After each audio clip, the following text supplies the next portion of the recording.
Hello, hello. So I guess we are ready to start. So welcome everyone, dear friends, dear colleagues. Welcome to a hybrid seminar, which is the Association of Independent Theatres, together with the European Association of the Independent Performing Arts.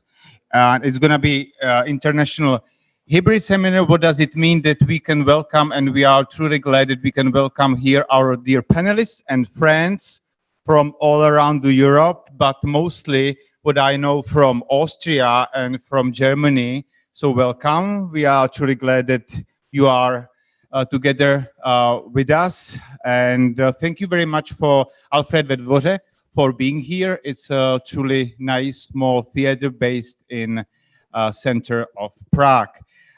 We would like to thank as well to so-called Norwegian funds for financial support. So thank you very much. The purpose of this hybrid seminar will be dealing with the current and hot topic in culture agenda, mostly focused on independent scene. And we will divide our seminar into 3 blocks. The first one will be devoted to question social security of artists, minimum fees and minimum wage. The second one will be focused on different forms of power abuse in the artistic world. And the third block will be devoted to a question concerning cooperation and relationship between independent scene and public bodies. And now I would like to ask Lenka Havlíková for keynote speech.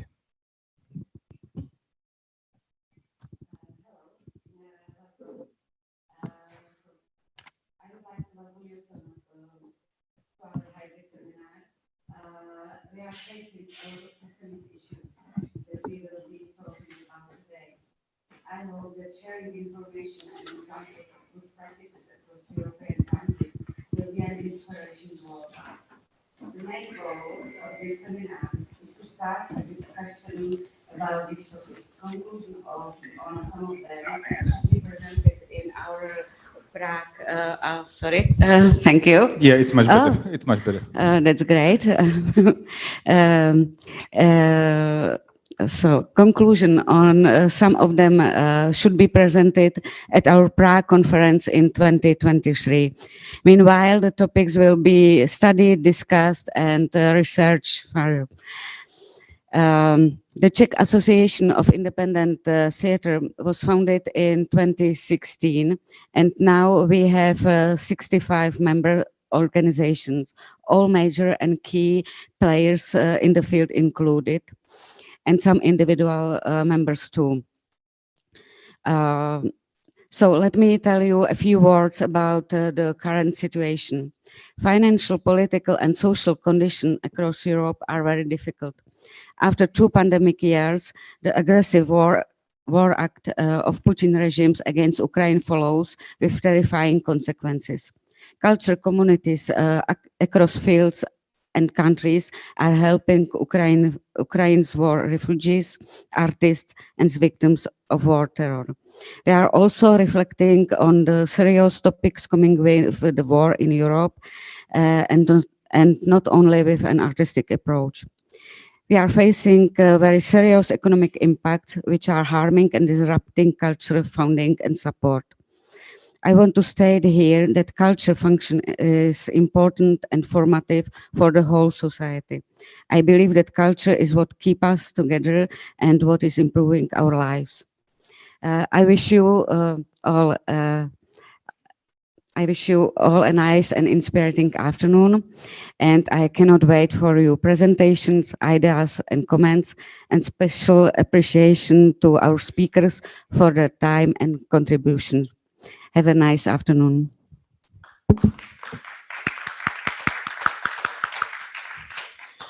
Thank you very much. Just a few words regarding practical notes towards our panelists and speakers.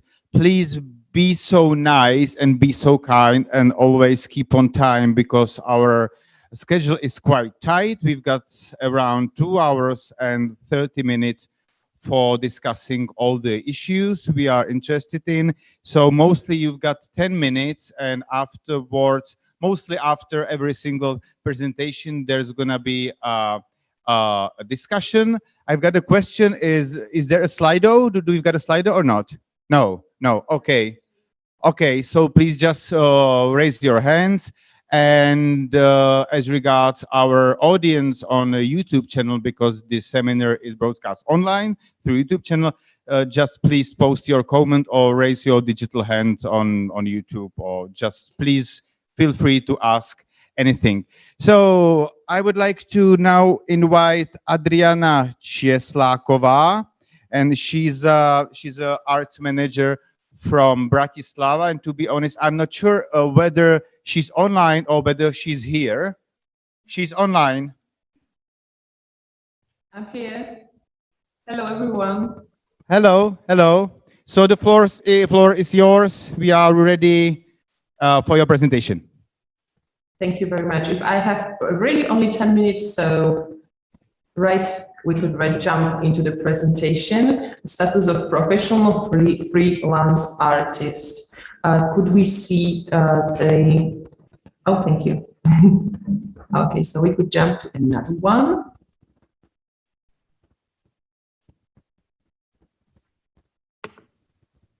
Okay, so my presentation is like divided in different etaps of the development of this status. So the first one is before 1991, when professional artists were registered with art funds, and today they evoke memory optimism. Up till 1991, professional freelance artists were registered with art funds and had several exceptions, for example, in tax system, as an expression of indirect state financial support for artistic creation. Many artists today remember this period as a time when it was better, laws looser, and more certainty in those who represented their interests. Next slide. Between 1991 and 2015, a vacuum period of the topic of the status of professional artist, and the period of origin and establishment of so-called independent scene in Slovakia, today referred to as a previously unestablished culture. The art market developed gradually. The so-called independent scene, associations of freelance artists, who usually chose the legal form of a civic organization, which still prevails in Slovakia in the sphere of unestablished culture. Not only from an artistic point of view, it remains a mover of the whole scene in the field of culture, preferably, but not exclusively, in the field of performing arts. The artistic community called for an improvement in these conditions of its operation and the definition of the status of a professional freelance artist, which in 2004 became extremely justified in connection with our accession to the European Union. However, until the establishment of the Slovak Arts Council, no one introduced a legislative tool to map it within the framework of cultural policy. Next slide. 2015-2020.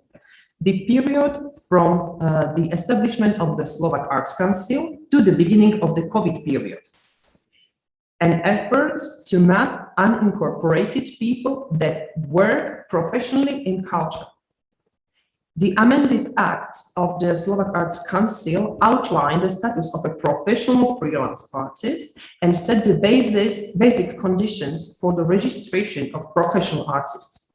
Records were not mandatory and did not condition the performance of artistic activity.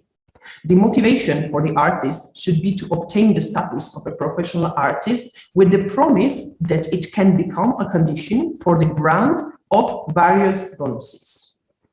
During the COVID period, this record became the basis for efforts to map people unclassified by the system, but working professionally in the field of culture. Next slide, please. Representatives of the then leadership of Ministry of Culture under the leadership of Minister Marek Maďarič set their goals. These are very important, actually, to improve the legal and social status of artists and cultural workers in society, including freelance artists. Second one, adjust the remuneration policy in the cultural sector. And the third one, to realize the tax and contribution burden of artists due to the specify of their activities. In addition to the registration of professional artists who were defined as a professional performers and authors in the field of freelance art, the registration of other professionals in the culture was also available. So not only artists, but other professionals in the culture. These are the individuals that pursue a creative, research, educational, arts and craft, technical or support profession in the art, culture and creative industries as self-employed and are not professional artists. Next slide, please.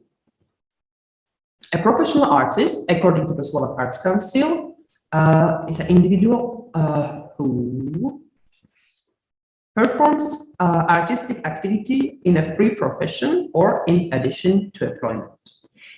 B, meets the professional requirements for the performance of artistic activity. And C, is entered in the register of professional artists. Next slide, please. And now, 2020 till 2022. Process of supporting the registration of professional artists and other professionals in culture in the Slovak Arts Council. Well, just one. Setting framework criteria for assessing who a professional or other professional in culture are. It's very important, but just as a framework right now. The basic problems still remain. We were talking it previously. These problems are, it is not precisely specified who is a professional freelance artist. We have not fully met the ambitions of 2015 on any of these 3 points above. We do not have a legal form that would define the status of a freelance artist. And we do not have defined relations to the public administration, like social insurance agency, health insurance companies, tax office, etc., etc. Next slide, please. Unfortunately, other negatives are. To date, the record and the register of... Hi, du bist unterwegs, oder? Ah, okay. In der Bahn oder in der Bank? Oh, okay, 9 Euro. 9 Euro klingt so, weil so voll.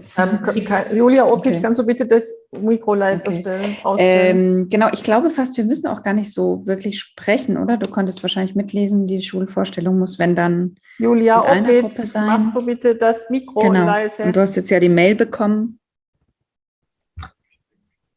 Ich meine auch die Mailadresse. The moderator should be able to mute her. I wrote her a message as well. Okay. Okay. Other negatives are, to date, the record in the register of Slovak Arts Council or any other register or chamber do not contribution the acquisition for grants from public sources. So far, this was only the case for the special COVID grants in 2020 and 2021 from Slovak Arts Council and from the Ministry of Culture of the Slovak Republic. Today, we have only 1,917 professional artists and 807 other cultural professionals registered. Promises of benefits for registration by the Slovak Arts Council and the Ministry of Culture have not been yet defined. Therefore, we assumed that a large number of creators remain unclassified to date, so we don't have a real overview of professionals, free artists. Many work are self-employed or in limited liability companies, and Ministry of Culture has a consulting group that brings together creators from various branches of the cultural and creative industries right now. It is happening right now. However, the essential requirements still remain unfulfilled. The current proposal is far. It does not define the legal form. We have to go like step by step, but this first step is ignored from the point of view of the artistic community, which we consider to be the building block of the whole process. Next slide, please. Today and the desired future. So, establishment of the Chamber of Professionals Artists initiated by the Ministry of Culture articulated these requirements and its justification. This chamber is to act both in relation to the actors of culture and in relation to public administration bodies, preferably state administration bodies. The Association of Theatre Artists in cooperation with the Club of Independent Theatres proposed to set a theatre council to interpret and enforce the demands of theatre artists in a uniform form. Real definition of the status of professional freelance artists is a legal form with clearly defined relations with public administration, including the approval to amendments but to existing laws and the creation of new ones. Conclusion. Without the status of a professional artist, it is not possible to implement either the amendment to the Theatre Act, which in its current form does not include unestablished theatres at all, or the Sponsorship Act we need as well, together with the current processes in setting cultural policy at the level of the state, local governments and cities. We are catching up with the 30-year debt in the arts and culture sector. And the last slide, please. Okay. And this is something like we should obtain at the end of this year. So let's say for Christmas. So maybe our Christmas present in Slovakia would be the new cultural strategy in the national level, as well as in the local levels, most of the cities and regions, and also this status of an artist. Thank you very much.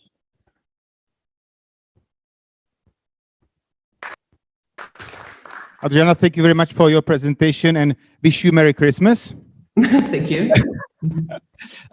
For kicking off the discussion, I've got only one question. Is there, you have mentioned an output of the mapping of independency or the overall culture scene in Slovakia. Is there any estimation how many artists are in Slovakia? Well, during the COVID period, there were many organizations trying to map it. And well, we don't know exactly, but it could be like something between 100,000 to 200,000 of freelance artists, including other professionals in culture. And today we have mapped like 1% or 2% of this supposed to have. Okay, okay. So now the floor is open for your question, for your notes. Is there any? There's someone, Thomas Fabian Eder. Yeah, are there any comments? Yeah, if I may, I would have one question. What exactly is the benefit of the status of the artist? You get better access to funding bodies, and is there also some surplus concerning social security? What do you gain as an artist if you are being registered as a professional artist? Just for clarification, because it didn't come out clear. Okay, you mean right now? Okay, so nothing. It was I was talking about it was necessity in 2020 and 2021 to obtain a grant from Arts Council, Slovak Arts Council, and from Ministry of Culture. There were like 2 rounds of special COVID grants, but actually, no, nothing more. Thank you. Thank you. Any other comment? Nothing. So if not, let's move our attention to the situation in our country, in the Czech Republic. And I would like to ask Ivona Krojcmanová is one of the leading person in Czech Republic in the field of culture advocacy. And she's a renowned arts manager and, by the way, a directress of International Dance Festival in Praha. Hello, good afternoon, everybody. Thank you. I am really very happy to be invited to your seminar, especially because you are touching the themes which are really very, very important for not only our country and artists and the cultural sector in our country, but I can tell all over Europe. Just continuing after Slovakia, I have to tell that we had common history until the end of 1992. So I don't need to repeat anything what was what was taught. But it's true that after separation of our countries, we were not so lucky to have a special arts council, arts fund like Slovakia. We didn't build it, and even we have state cultural fund, it doesn't work like that. And all of grant system of the Ministry of Culture is run by the Ministry of Culture and not by independent council, which is creating, of course, a lot of questions. For me, I was telling myself how to jump in the theme of status of artist, because it was very fresh and all the time negotiated question during the COVID time, when it appeared that the state has no idea how many artists are in the Czech Republic. They have no idea what they are doing, how they are working, what are their life conditions. And also I have to tell that it was quite funny when the COVID programs came out, that they were trying to, again, like in Slovakia, to tell exactly who is professional in the arts and creative sector. And it's this discussion which never ended and never gave very clear answer. For sure, the program of COVID was helping to make some basic mapping, which we asked so much from the ministry, but they never did any real deep analysis of the independent art sector. So this mapping was helping just to understand how many thousands artists are asking for help during COVID. But right after, we were really trying to push our government to go ahead with the recovery fund from Europe and to use the recovery fund for cultural sector. And we are one of the most successful country concerning the percentage of recovery fund which goes for culture, which is more than 3% of the whole fund. But let's have a look at what they announce in it, okay? I was making very simple translation of what is announced on the website of Ministry of Culture. So the next, please.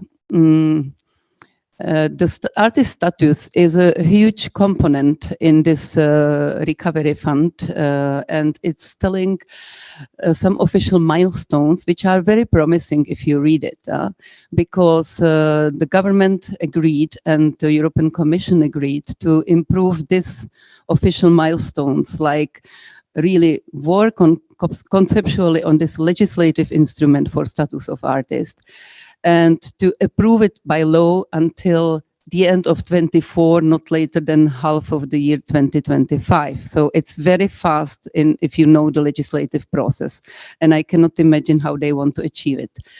For sure, we were discussing that we need really to make much clear working conditions for all professionals in creative sector, and more stable working conditions mean that they will not call us gray zone, or what happened during COVID. They didn't know how to really react to this sector. So we wanted really to, and we pushed the Ministry of Culture to start negotiate with the Ministry for Social Care, etc., because we need the statutes which will be really useful. And I am really grateful for the question which was after the first presentation, because it's a question of taxes, social care, and fair salaries. These are the main, most important issues.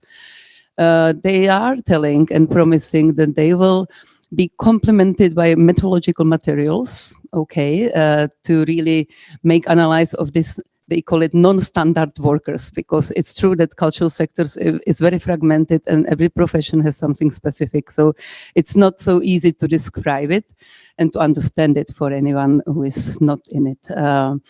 And of course, we are also talking about intellectual property and the starting of career, not only being professional on long term. One part of status of artists in Czech Republic is talking about internationalization. I hate this word, but we have to use it. It's there. And we are now very much discussing and deeply discussing how to support mobility of artists, but also improving skills and increase and develop skills of artists and the cultural sector, not only artists, but managers and other professions, light designers, sound designers. Technologies are moving ahead. So all of this part with international cooperation is very much based on skills and exchange of experience. The next one, please. What is interesting is quite a huge financial support regarding our normal grant system. This is really a lot of money which the Ministry of Culture put in this program. 27 million euros we were dreaming about, but we don't know if it will really happen.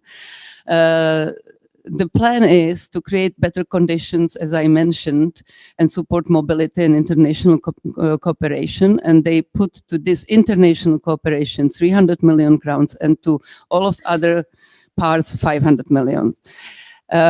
We were discussing now very deeply with the Ministry of Culture, with different departments, if they are able to really implement it. So let's have a look how they plan it from the next on the next slide.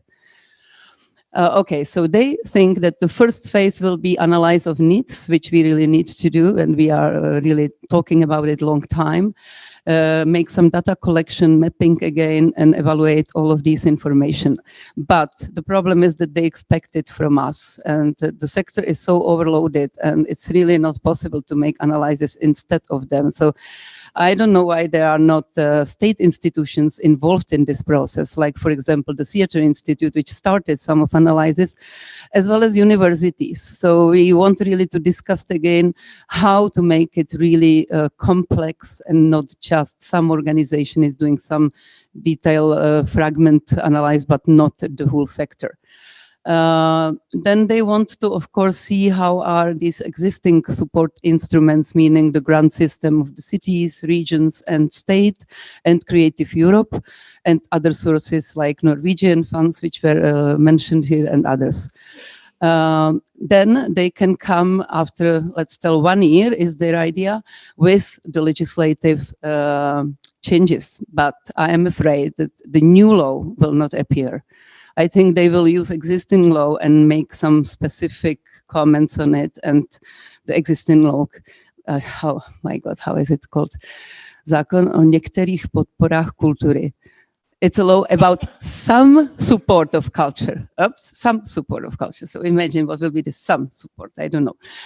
And they are telling on the website, I was really copying it from the website, they won't increase, this is a good news, the budgets for the subsidy programs of the Ministry of Culture. But at the same time, if you speak to the new Minister of Culture, he's telling that he will decrease the budget. So we are very curious how this fight will finish, because of course, decreasing the budget for live arts is something that is killing the arts. And we have to really push that they will increase it. And they will create new subsidy areas, which is very important because our country didn't support international co-productions, residencies, creative residencies. They were not supported individuals after 26 or whatever, only very young artists. So there will be the rules changing and opening more space for individuals. Okay, let's go to the next one. So this is how they make categories of different open calls they are preparing now in the Czech Republic. Mhm. One is for individual creative activities, which means that they are really taking care about small organization, but also individual artists, which is a good news. And they really try to help to create better conditions for this sector. It means that we can really apply for the stipendium, we can apply for creative process, not because in Czech Republic everything is product-based. And what we try to push is to go more process-based, because the process and the quality of process is improving the quality of product, of course. The second is this support of mobility and presentation of Czech artists abroad. It's true that there is a lot of questions because one part of the ministry under different vice minister is working with Czech artists here, making international projects like inviting foreign directors, choreographers, scenographers, whatever. And the other part of the ministry, the other department under other vice minister is working on export, which means how to improve really possibilities of supporting travels of Czech artists abroad, also to residencies, not only presenting the arts. Creative education is a big progress. It's the biggest progress, to be honest, in this plan, because we were fighting for more cooperation of professionals, of artists, directly in schools, like we know British or Norwegian models, where you can see how much it brings if the artists are coming to schools and really sharing their experience, making workshops, not only inviting children from schools to the institutions like theaters, concert halls, or galleries. So this is a very good part of this plan, and they just made an open call. So I encourage all of my colleagues look at it, because kreativní vzdělávání, creative education is now open. Increasing competencies. I feel here a lot of naivety, because they think that the libraries will be the most important for giving us more management skills, marketing skills. I can't imagine that. Yeah, I think that mainly we are very much interested in the cultural sector as the whole sector. I mean, NGOs, which are more experienced in international cooperation, and not just going to libraries for some specific, I don't know, seminar or whatever. So, and development of digital skills, it's a part of it, but we all feel, especially in performing arts, that we need to continue with live arts. So we don't prefer to go digital. We prefer really to work again with the audience and find new participative methods and go ahead with how to involve communities in our artwork. So I feel that here we need to clarify much more what do you mean by increasing competencies, developing skills. But basically, these are the categories of the state plan for artist statue, but you see that it's a very large scale of activities they want to support with it. So I'm ready for any question. We were now in deep negotiation about mobility and international cooperation, but of course, we are not yet even in the beginning of the status of artists concerning social care and all of these things. And the Minister of Culture told us that he's not ready to jump in it before spring next year, because the Ukrainian crisis is now the priority, and we can understand it. Yeah. Mm-hmm. Yeah.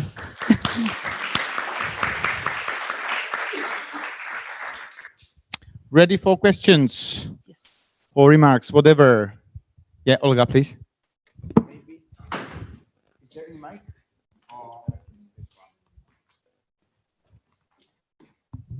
Hello, my name is Olga Shkochova, and I'm kind of involved in the mapping of culture and creative industries. Do you hear me? Yeah? Okay. Again? Yeah. Okay, my question, I'm Olga Shkochova, and I am a little involved in the culture and creative industries mapping in regions. And I just wanted to ask about the mapping you spoke just in some seconds ago. Did you mean that they are expecting to do it from the regions, also the core, also the arts? Because what I heard that what the ministry is saying to the regions is that they only want to map like the culture and creative industries, not art. So is it that another mapping they are preparing, or we don't know? This is a very new open call, which was now published. You can look at it, and it's about all arts. It's not only cultural industries, which is a part of strategy for creative and culture industries, but this is really for all artistic sector. And they want the association to map their field, right? Which is very naive because they want it till the end of this year. Imagine. Yeah, because the thing is that why don't they add it to the mapping they want from regions? Because the regions, on a level of regions governments, they are setting up the teams to do the mapping. So I'm just asking myself, but anyway. Okay. I will be happy to talk to you about it because I don't think they are informed. Even one part of the ministry doesn't know what does the other part, as I mentioned, because there are 3 different vice ministers taking care about recovery fund, and everyone is having different part, different segment, and they don't talk to each other. We were putting them on one table last week, first time, and they were very surprised what this one is preparing and that one. So there is no even common methodology, until now. So it's a little bit, everything is late because don't forget that this fund is really limited by the end of 24, maximum June 25. So I will be happy if you give me all of this information, how the regions are mapping and analyzing the sector, and we can also push it and inform them more about it. Yeah.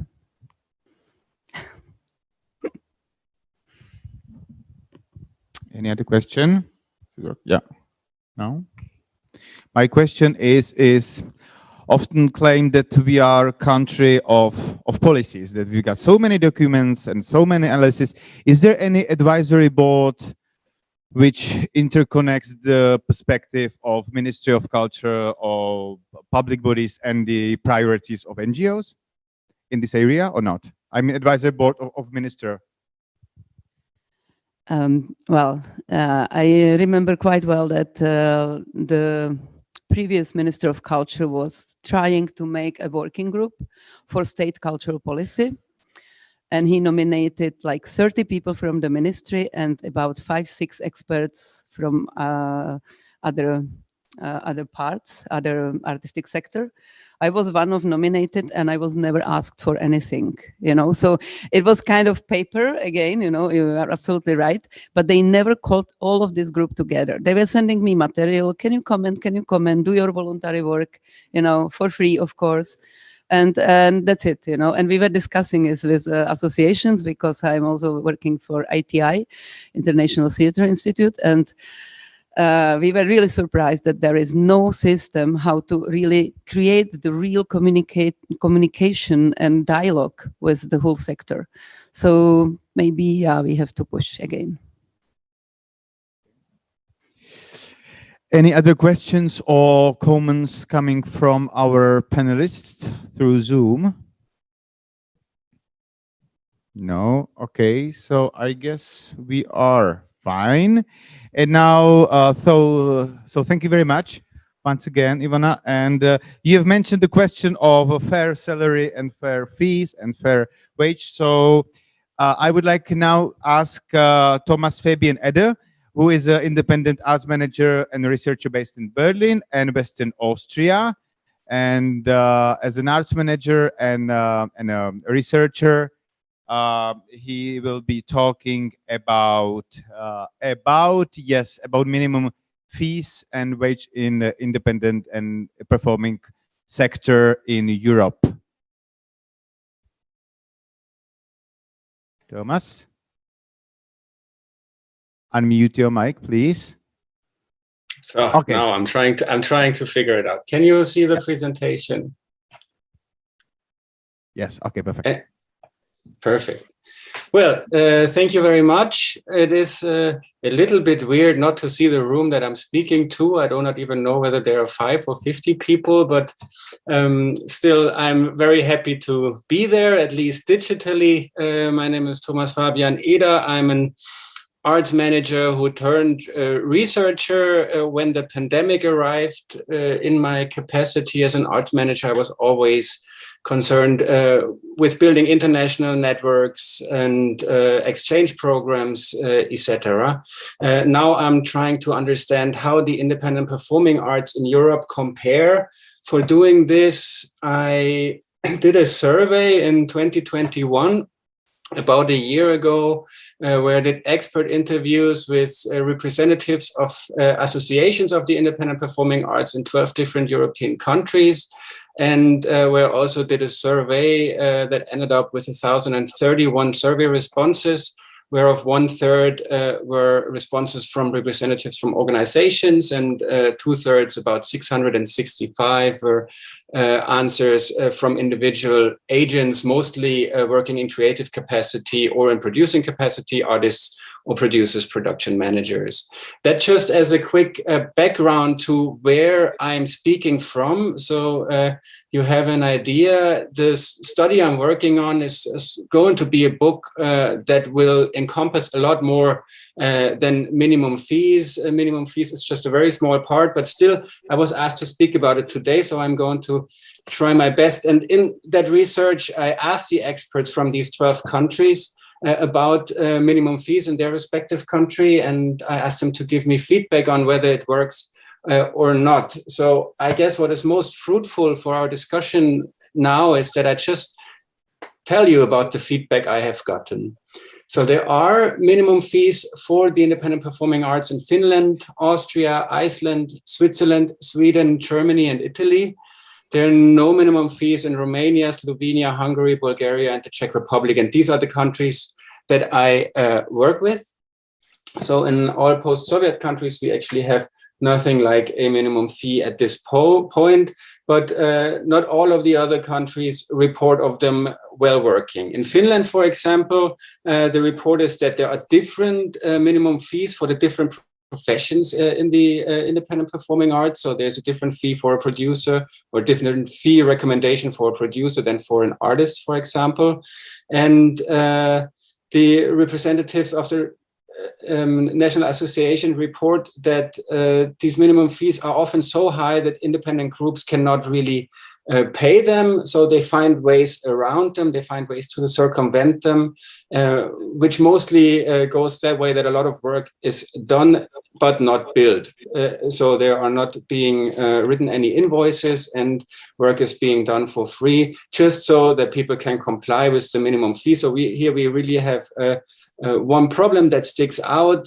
Supposedly the budgets are not high enough for groups to be able to pay the minimum fees. And also there is no regulatory body that monitors the implementation of minimum fees. In Iceland, there are minimum fees as well, but here they do not apply to the entire industry. Here they only apply to artists, so people working in creative capacity, but they do not apply to producers or production managers.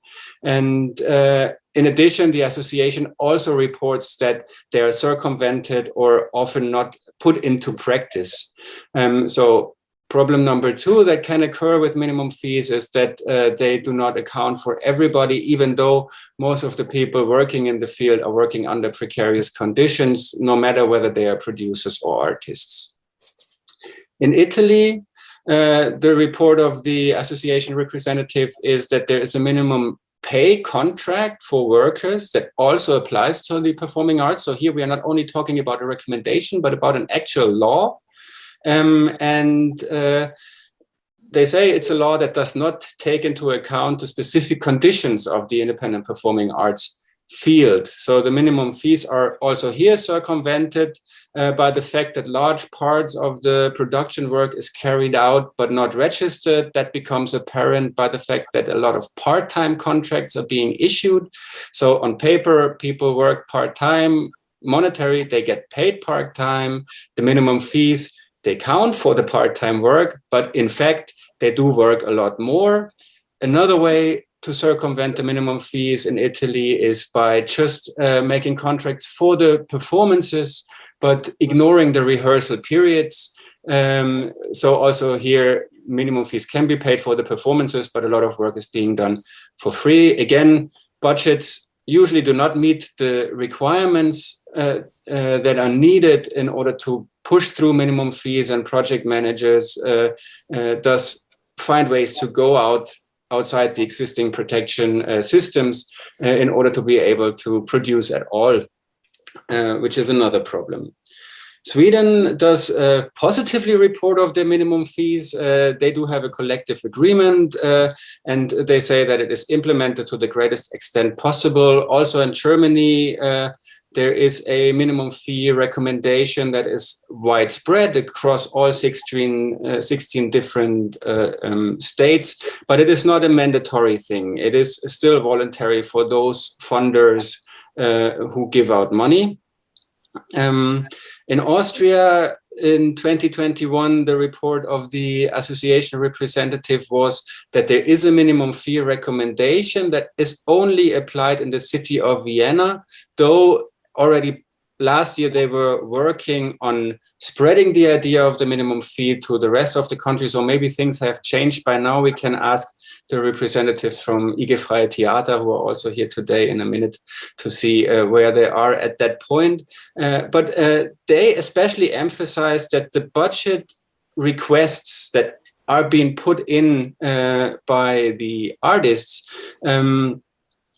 are reviewed by the respective juries, and that they give feedback on the applicants if the budgets do not comply with the minimum fee recommendation. So here's a good practice example. The juries that usually assess first and foremost the artistic quality of a project application are also the ones who talk to the artists about keeping social standards. So this is an example of a regulatory body that helps to put through minimum fees, and projects that do not accompany or do not comply with minimum fees also cannot get approved for funding. So here's a hard control. The same mechanism also works in Germany. If a state or a government funding body commits to the minimum fee, they do not give away projects to project applications with budget plans that do not respect the minimum fees.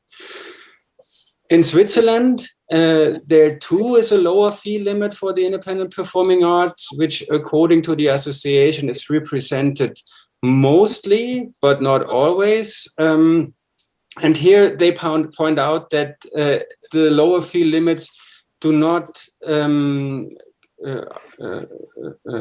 consider the in-between periods between projects, so presentation times, proposal work, further training, acquisition, networking, etc., are all actual tasks of work that are part of being an independent artist, but they're usually not considered since they're not part of any contract. That is a general problem, I think, one that occurs in many countries, and one of the biggest problems that the independent performing arts as a field has. The in-between periods, they are not paid. There is no social security, and a system like minimum fees doesn't work in these in-between times as well. And there are a lot of discussions at different places to tackle that problem. It has also been reported that the minimum fees in Switzerland are often not exceeded, which could be appropriate in many cases. For example, if somebody takes on several jobs in a collective or in a production, if somebody has more experience, if somebody has a greater reputation, then he or she should be able to ask for more money. Now that the number of a certain minimum fee is out, people tend to take it not as a minimum, but rather as a maximum, which is one of the problems. So overall, unfortunately, this survey I have done has shown that in all Eastern European countries of the study, there is neither a recognized recommendation nor a law on minimum fees for self-employed artists.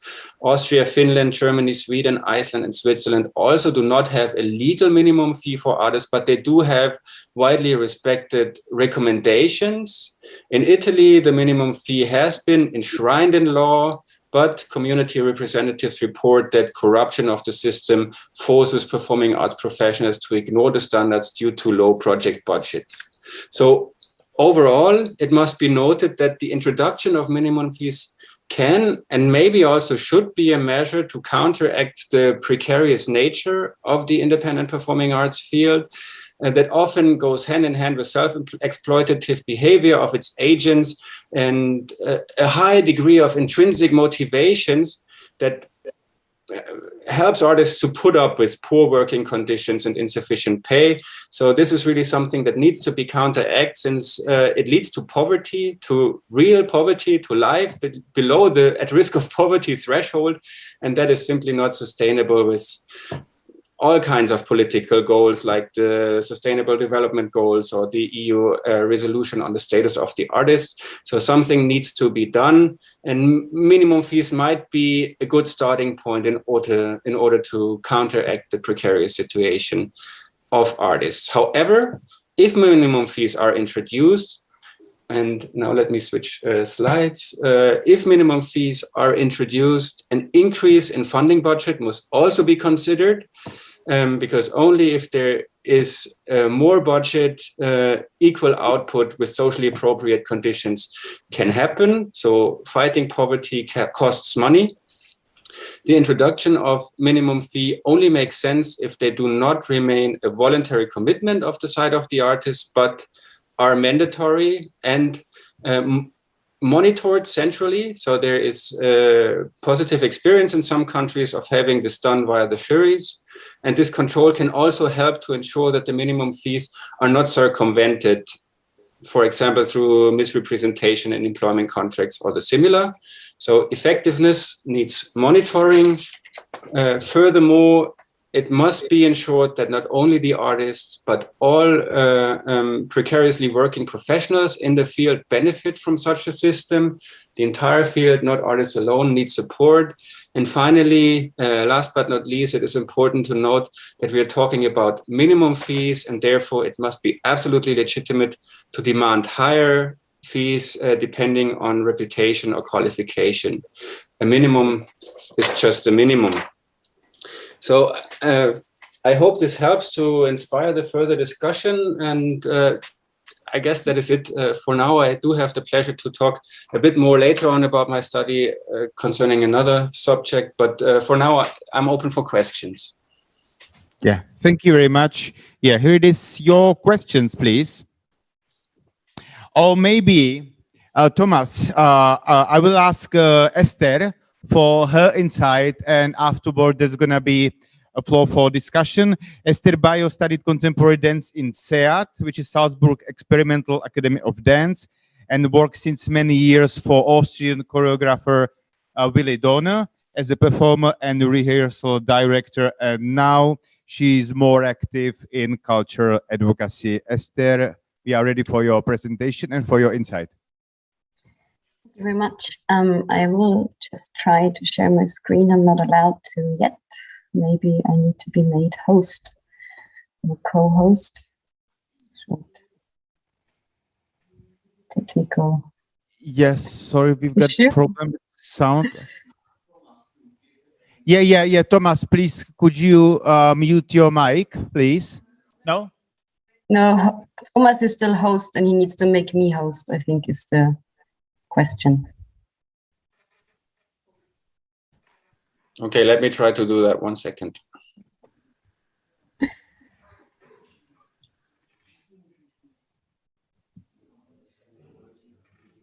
How am I in that position now?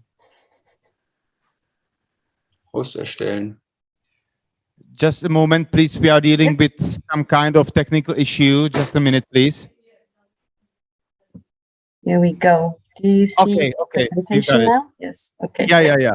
Nice. So, brief summary about the minimum honorarium or fee recommendations in the German-speaking parts of Europe. This summary was with the help provided by the representative associations in those countries. So that's the IG Freie Theaterarbeit und T. Theaterschaffen Schweiz and the Bundesverband Freie Darstellende Künste, who answered my questions, so I can give you a brief overview how they came to be in these places. The minimum fees are a tool that can help to improve the social conditions of artists. They have had a positive impact in those regions, that we can say. They're of course not the answer to all problems. They do have their downsides. But what we can also say is that what they do bring, what a positive effect is that they do provoke a dialogue to talk about wages and to talk about money and income, which is very important and a very important basis for the improvement of the social conditions overall. So first, to understand, what do we talk about when we talk about the minimum fees? They have different names in Switzerland than in Germany and Austria. In Switzerland, they're called Richtgagen and Richtlöhne, which would be translated into indicative fees or standard wages. In Germany and Austria, they're called Honoraruntergrenzen Empfehlungen, so they're called minimum fee or honorarium recommendations, and they were very adamant to keep the word minimum in there. We're really talking about the lowest standard possible, for people to survive. So this is very important to keep the word minimum in there. And the other part is in the definition. There are only recommendations, as Thomas already mentioned before. They're commonly agreed upon, but they're not in any way legally binding. They're not collective bargaining agreements. And they are also, for the independent performing arts, in the areas where public funding is involved. So they do not apply to often in areas like cabaret or varieté, where they have no funding and they solely rely on the revenues from ticket sales. So these rules, these minimum fees are mainly applied in the sector of public funding. I think what's very important is always how they came to be. What's the history, what happened, which players were involved. As you can see here, it says the German-speaking area of Switzerland, it says Berlin, it says Vienna, which also shows how they grew. They are a grassroots phenomenon. This is a phenomenon that grows from the scene, from the artists, and was then carried into the administration. So this is why also they are regional phenomenon, because the independent performing arts are mainly funded by the municipalities in the first place, and then only in later stages by the state funding systems. So the Swiss were the first ones to publish a brochure. It was the Swiss association called ACT. They later merged into what we now know as T-Punkt, Theater schaffen, who are now an AIPA member also, and they published a brochure with their standard wages. We know this before this brochure was published, it was easily like a 4 to 5 year long process, which was also highly disputed within the association. There were many voices also against it and forward. It was many individuals also pushing for it. But it also came from the fact that artists started to compare what theaters paid them. So they realized that there are big discrepancies in the payments from different theaters, and there was partly solidarity, partly also an outrage from people when they realized how much less they were earning than others, when they thought those were just standard going rates, and they decided they need like a commonly agreed upon standard. They had a second and a third publication. The last one is from 2016. They are trying to come up with a new one. Because their funding system is so fragmented, I don't really have any concrete data when different funders or theaters started to raise their budgets, raise the pay for artists. I have been told, though, that an overall situation has massively improved over the years, that the social situation is better than it was. And it goes a bit like they're all soft laws. They're not legally binding, but it goes a bit with the compliance rule. Once the majority starts paying those wages, you can't really afford not to. And it was very much down to the individuals who were pushing and demanding and asking again and again and saying, these are the wages, this is the minimum we should be paid. In Berlin, there was a first working group in 2008, 2009, so actually just a year after the brochure was published in Switzerland. This is like the first talks that started in Berlin. We're talking about the federal state of federal province is a bit confusing with German-speaking countries, where they started to like define what these minimum wages should be. And then in 2012, they presented it to the Culture Committee of the Berlin House of Representatives. So they carried it into administration, but it wasn't until 2015 that these recommendations were mentioned or referenced in the Berlin Senate administration. And here they're only referenced, so they are not like in Vienna, as we already heard from Thomas, where they're really a requirement yet. In the same year, the German National Association of Independent Performing Arts also recommended these minimum fee recommendations on a federal level. So to take it from Berlin to everywhere, all around Germany, which then also happened a year after different federal provinces and municipalities started to implement these minimum fees. In 2017 was then the first time the budget was raised in Berlin. It was raised from 5.27 million to 6.02 million euros. It was also referenced for the first time on federal level at the Fonds Darstellende Künste. So this is the main funding body of the state of Germany. And in 2018, there was an additional 300,000 euros in Berlin. I think Thomas can maybe tell you later also about a campaign that they were running to try to get this budget increase.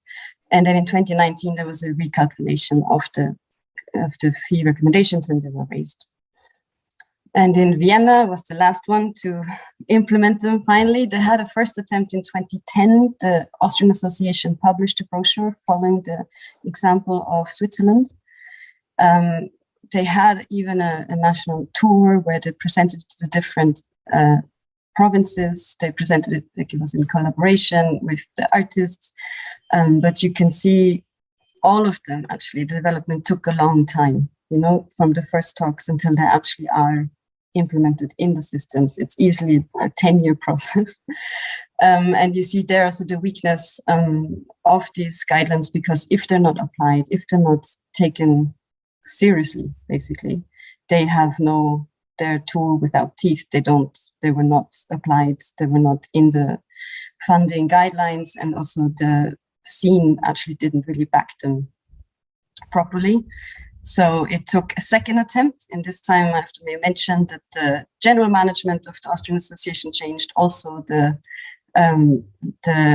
government of the city of Vienna. So there was like new energy, fresh air, new people doing another attempt, and this time also pointing at Berlin and saying, look what they have, we need this as well. And it was a lot of based on the lobbying of the Austrian Association with the politicians, with the Vienna government, and they formed a working group together with the Wiener Perspektive. The Wiener Perspektive is the Vienna Perspective, an organized artist-run initiative, and they developed these guidelines together. And they also held in 2019 a symposium together with the help of the city of Vienna, presenting also these minimum fee guidelines. And then finally in 2020, together with the establishment of these guidelines, the funding was also raised for the project funds in Vienna. So you can see in Switzerland, it was like based on the initiative of individuals. And this was like pulling teeth, like demanding, repeating, reminding, asking for it. In Berlin, it took a few years to raise the funds. And in Vienna, they learned basically from the other countries and raised it in one go, which is a big success, we can say. The year after they raised the project fundings, Vienna also gave out extra grant of 400,000 euros to co-production houses with the clear instructions that this money is intended to go towards the artists. And then in 2022, so this year, the budgets not only for project funding were raised, but also for 1 and 2 year fundings in Vienna. In Vienna, we have project funding for individual projects, 1, 2, and 4 year funding. So for 1 and 2 year funding as well, the budget was raised to 4 million. And now on federal level, so for the whole government of Austria, there was another fund instated by the Ministry of Arts and Culture. They instated a 6.5 million euro fund to breach the pay gap, so it's a fair pay measure fund, but this is now not only for the independent performing arts, but for arts of all sectors. So some comparison, they seem similar, but they're not completely the same. In Switzerland, when they talk about these guidelines, they refer to the wages of employed artists. They're very adamant, the association, that they want people to get employed, because then they can also get unemployment benefits, which is something that also Thomas had talked about when we talk about the intermittent times when you're not actually engaged in a project, and how to reach it, or how to pay these unpaid work that artists do. In Germany, there's talk a lot mainly about self-employed, and in Austria, they say it's for both. But in all cases, the costs should intend to include the social security costs. The references, is also a big question. How did they get to these numbers? All of them actually compared the minimum wages, the collective bargaining agreements of comparable theaters. In Austria, also they looked at the German recommendations, and so different collective bargaining agreements, but mainly the entry level. So we're talking like the lowest fee, lowest income contract from these theaters were the reference. And then there's also some difference in who is mentioned in these numbers, of like whose fees are defined. Because in Switzerland, they have a very detailed brochure. So every different job in the independent performing arts field is mentioned and calculated in different fees. So there's a difference between actors and dancers. There's a difference between choreographers that goes down to the graphic designers of the flyer. They're all, their wages are all defined in their work. In Austria and Germany, this is not the case. They have a more general fee. But in Germany, they make a difference between artists who get support from the KSK. The KSK is a fund that helps artists to pay into the social security costs. In Austria, there's also a kind of smaller version of the KSK, but they do not differentiate in their fee recommendations if people get help from this fund or not. And then just some numbers. So how much are we talking? What are the fee recommendations? For Switzerland, there are many, but I took out the ones for actors. So they have 1,250 Swiss francs per week. They also make a difference between a one-time show only, or if you have several shows in the same venue, and they also calculate a higher fee if you have a solo performance. In Germany, like it's just said, they have different wages depending if you get social help or not for your fees. So that you have 2,490 per month with the help of the KSK, or 2,875 without. They have also a different rehearsal day fee, and they have a different show fee, 250 or 280. In Austria, they say it's 165 per rehearsal day, and they define that it's an 8-hour day, so you can also calculate accordingly if you have a shorter day. And they make a difference if you play more than 2 shows. So the first 2 shows are paid higher than each following show. Some conclusions, maybe some already came from Thomas anyway. So from everywhere I asked, I could tell that the minimum fees did bring an improvement to the social situation of artists. From the numbers, I can tell it's probably around a third that is more income in those areas. In Austria, there are also more companies started to employ the artists, also with the idea that then they can get unemployment benefits in the times where they're not engaged with their company. Also, there needs to be money, and the funders have followed suit in these areas where minimum fees were implemented. But they do need consistency, and they do need solidarity. And as Thomas said, there are a minimum fee, there are minimum. So there are, again, we have to repeat it, they're often just used as a standard or even as a maximum reference, and they're not. We're really talking, we're scraping the bottom here. This is the minimum that people need to survive if they work full-time and professionally at this level. So this is my presentation. Thank you very much. Okay, thank you very much. Esther, thank you very much for your even deeper insight in this field.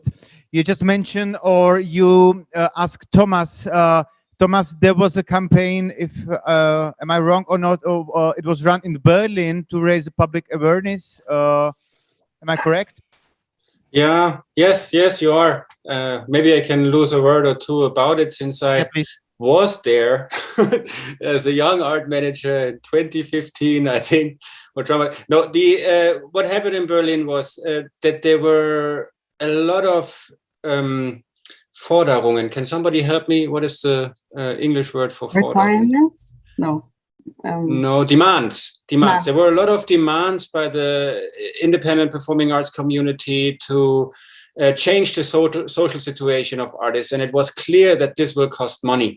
It was not only the minimum fees, there were other things that were important as well. What happened in Berlin then was that the different art fields that work independent have come together. So there was a group called the Coalition of the Independent Scene, including musicians, visual artists, performing arts, and so on. And this Coalition for the Independent Performing Arts had an idea. They knew a lot of money is needed. They also knew that the government is going to be reluctant to find that money elsewhere. So they said, okay, we're going to help you. Dear government, Berlin does not have a city tax that tourists pay for sleeping in hotels. But the most significant feature of the city of Berlin, and one of the things that is most referred to when tourists come to this, as a reason for tourists coming to Berlin, is culture. So a big campaign was started with a German name that is quite funny, but I don't think I'm able to translate it. And this campaign included demonstrations on streets. All the institutions and all the organizations of the independent performing arts put banners on their website. It was a huge coordinated effort trying to gain public awareness for the precarious condition of the arts and to put it into connection with the city tax. And actually the city tax was then introduced by the government with reference to that strategy the artists put forward. And part of the city tax, a small part of the city tax, to be honest, is now used for culture. A lot of it is used for other things, but that helped. And finding money for the minimum fees was one of the 10 demands that was put forward by this coalition of the independent performing arts. Okay, wonderful. That sounds really inspirational. Thank you very much. There's a chat, but I think it's just a chat amongst you. Okay, questions, notes from our audience or through our YouTube channel. Yeah, please.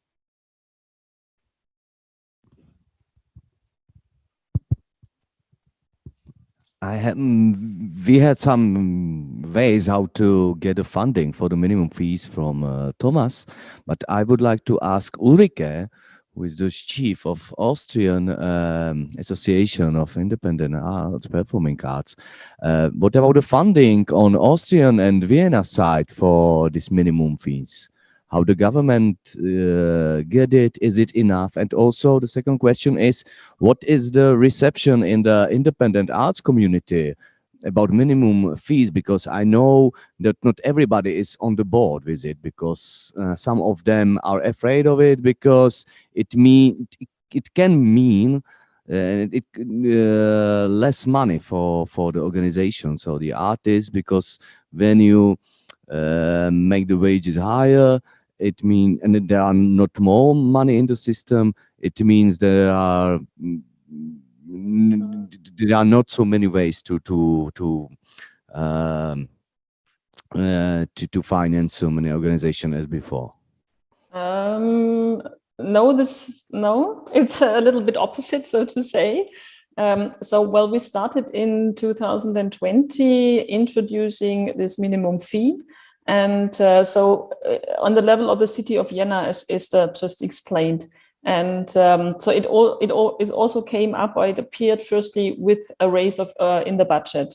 And but it is only for project and 1 and 2 years funding, which means these are the fundings which are possible to get from the companies. So from individual artists or from the companies who are working on project base or 1 and 2 year base. So not from the theaters and not from the venues who give co-production fees or who give salaries, fees, I mean, whatever, to the companies. So it's really only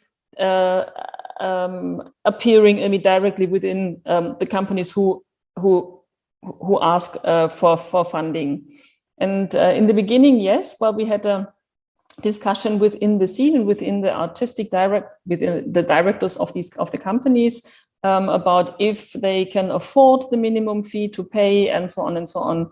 But what we did then in the end is that we made a calculation that we offer a calculation model, an Excel sheet, so to say, which simply helps then the companies to calculate the requested personal costs, so to say. And then it really took just 1 year or a half year, so to say. So at the city of Vienna, on the level of the city of Vienna, you can apply 2 times a year for project funding or for 1 and 2 year funding. And with the first round, so we introduced the minimum fee on the beginning of 2020, and then it was the first date where they can apply with was then in February, I guess, 2020. And it was about 50-60% of the people, of the artists who then calculated with the minimum fee. But from the second turn on, so to say, 100% of the artists then applied or calculated then according to the minimum honorarium fee. So this was quite a very fast success, so to say. So it was implemented in the understanding and in the calculation of the companies very, very fast. So, and now it is like obligatory. So although it's not legally based, and so on, so it's still a recommendation. But all of the companies, of the applicants now just calculate with the minimum fee. So that's just the standard, so to say, right now. And again, yes, well, the funding's also raised. So we are now only with the 4 million, and we stay also and with the same number of funded projects per year. And so in comparison, so in the jury says that they have more than 300 applications per year. So in this which came in on 2 times. And out of these 300 applications, they fund about 20%. And this factor still remains the same. So which means that the 20% funded projects got now about 30% more money. So they raised the average money, for example, the average grant raised now from 20,000 euro to more about 30,000 euro per production. So which means this is really a raise of money and really a raise of funding for each project. And also what Thomas just pointed out is that the jury is now really also checking the numbers. So first they check the content, and once they have decided that they are interested in the content, then they also check the budgets and the calculations. And they also get back to the artist if the calculations does not mirror the minimum calculation fees. Then they ask the artist really to raise the calculation and raise the money according to the required minimum fees. Which means it's really a success story on every single level. And it also helps very much the understanding, to raise the understanding and to establish and to make the artist confident, so to say, that yes, there is a minimum fee, and yes, we have to calculate this, and this is how our work is worth. So nowadays it is a standard, and it's a standard. Yeah. And as regards the legislation process, is there any aim to change it, or it's going to be standard for future years? What do you mean with legislation process? It's not like official legislation. I mean, like minimum fee. No, but like we cannot do it. So it's a recommendation. I mean, they can do it if well, there are many Gutachten, surveys, I mean, whatever going on, and then there's also comparison with the EU, right, and whatever. So it's also the ministry now did a big research about that and asked lawyers and whoever you have to do it, and they say, well, it's very complicated because so far individual artists are seen on a tax base, I mean, as entrepreneurs. So they have, because they are Unternehmer, so they have to earn money, so to say, and then to get taxes. But we are in the field of public funded, of public funding, so to say.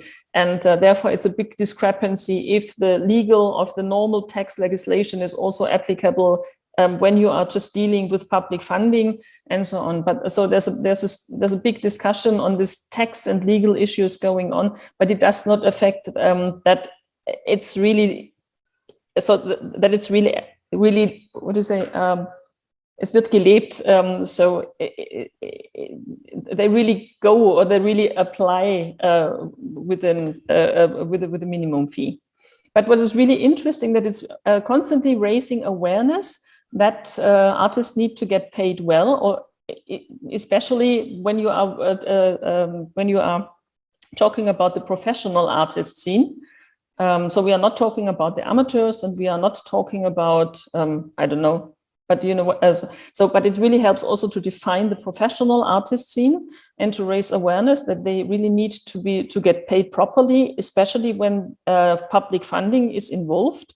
And it also helped now that the ministry, that the funding from the ministry also raised. This is what Esther pointed out with the 6.5 million euros, and they will also raise the money again. And we hope that also all of the other countries will raise the money.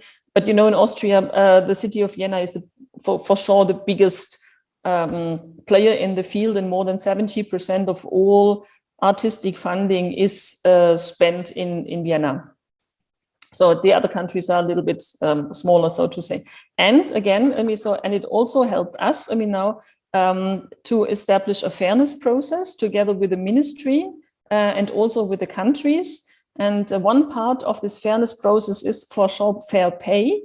So everybody is now really aware of this problem or of this issue, and really tries to find money for the artists and for the artistic scene, for the individual companies, for the freelance companies, so to say.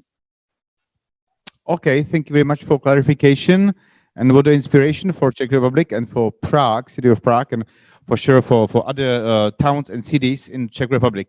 So I guess the time is up for this block. So now let's move our attention to the second block.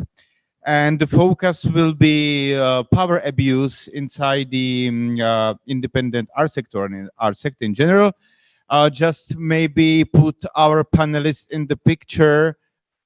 We've been dealing in last months with some affairs at our universities, concretely at the Charles universities, at the Faculty of Arts, etc. Some affairs concerning sexual harassment, bossing, etc., etc. So I would like to ask now a representative of Consent. Okay, good. And Consent is a Czech NGO, and the mission of Consent is to dispel the misconception about sexual harassment and gender balance. Okay. Thank you very much.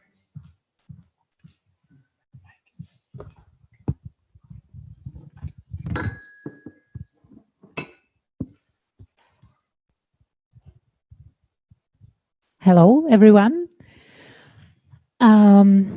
Good afternoon. My name is Lucia Ingrava, and I am Czech theater actress and director, and I am also lecturer in Consent organization, which is the main reason why I'm here today. Consent is a non-profit organization established in 2016, and Consent started as a campaign to spread awareness about prevention of sexual violence. We aim to be sex positive, which I think is very important. And our main activities include working with schools, companies, parents, teachers, and the public on increasing awareness, implementing prevention, and in general talk about sexual harassment and violence. And I'm here to talk about power and the effect it has in the art world, and about creating a safe and healthy environment for our work. So let's start with a definition of sexual harassment. Does anyone want to describe what it is here? No? You seem very you actually don't like this question. Okay. So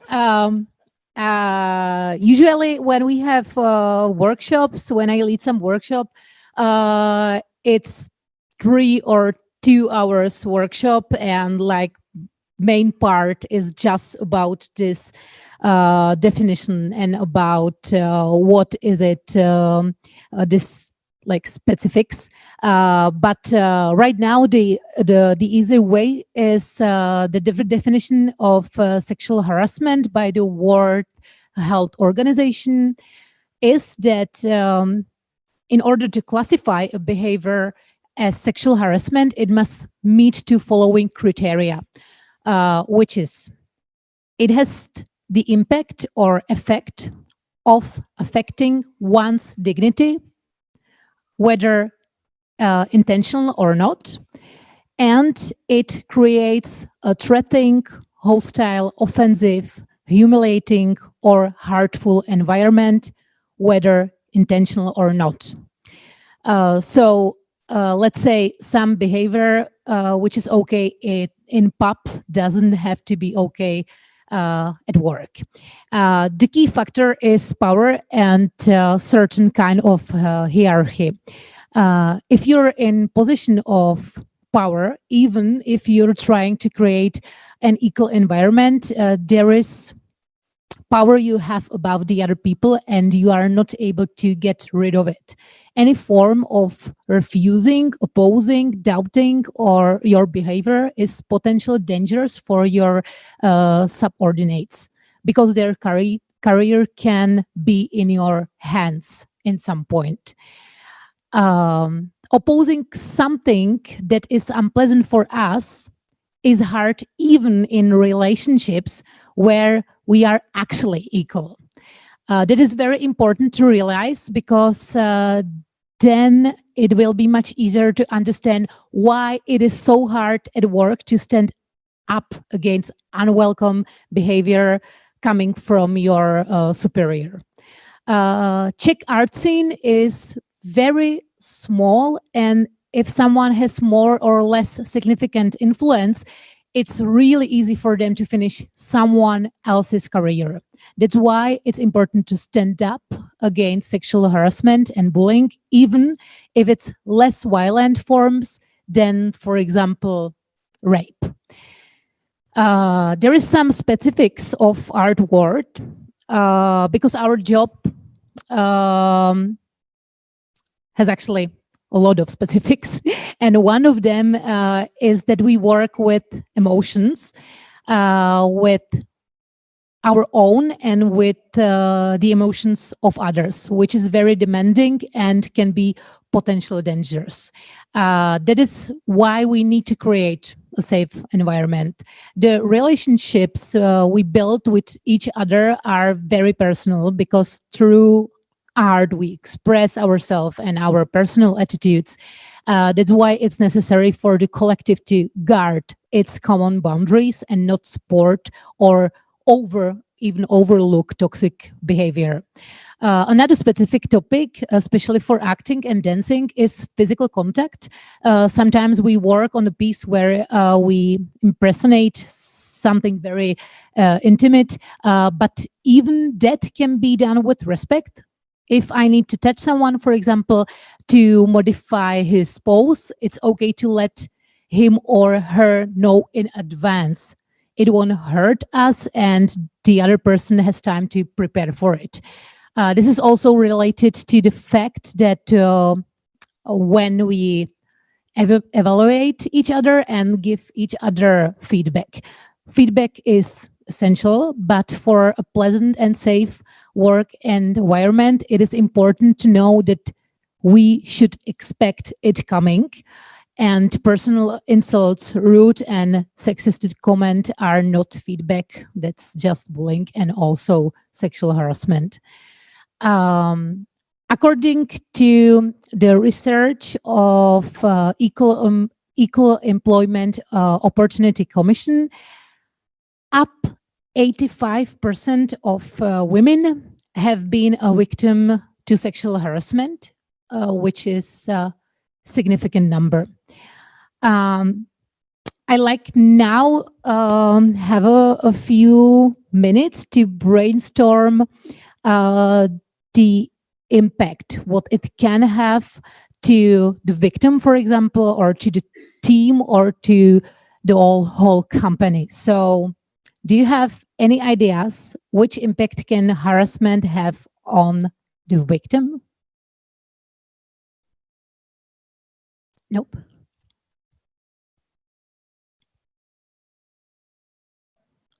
Okay. No. So, for example, there is losing motivation to do work. We can face some mental health issues, for example, from losing sleep, a complete mental breakdown, or digestive problem or skin issues.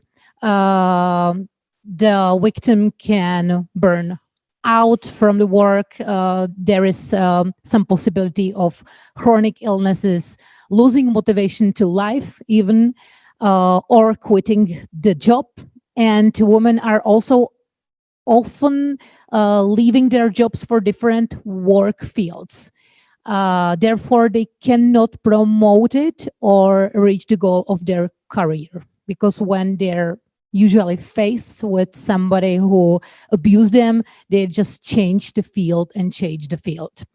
There is also impact on the team. I'm not going to ask you. I will just say it. And the impact on the team is increased dissatisfaction of the team, losing trust in the company, fear of harassment or bullying, fear of not being heard when being bullied or harassed, quitting the job, instability of the team, and dysfunctional relationships. And impact on the company can be high fluctuations of workers, and training new workers can be expensive, low effectivity, influencing the productivity of the company, judicial compensation to the victim, which is not standard procedure in Czech Republic right now, but we can assume it can be standard more and more often. And how to prevent this to happen. So now we can talk a little bit about how to create safe space at our workplace. The important part is to have some basic rules. It might sound useless and rigid, but just having those rules worded prevents pathological behavior. You can just sit together and try to make your own set of basic rules, like, for example, easy rule, respect each other. And you'll see that it's really hard to find common ground for something that sounds very easy in beginning. Another important thing is to have someone to confide in when you're a victim or a witness of pathological behaviors such as sexual harassment. If someone breaks the rules and hurts someone else, there should be a person that is responsible for keeping the environment safe.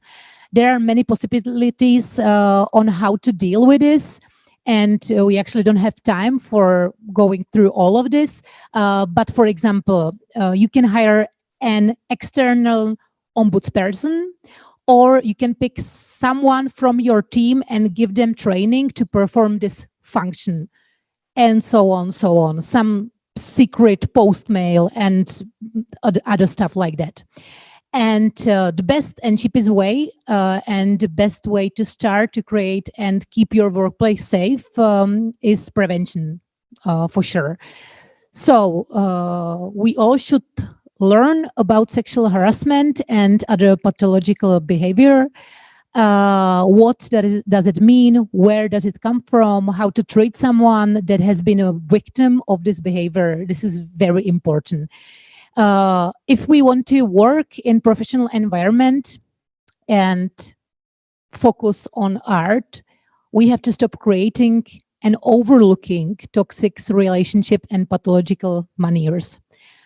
I feel like it's all about respecting yourself, others, and your team, and also about consent. And that's all from me.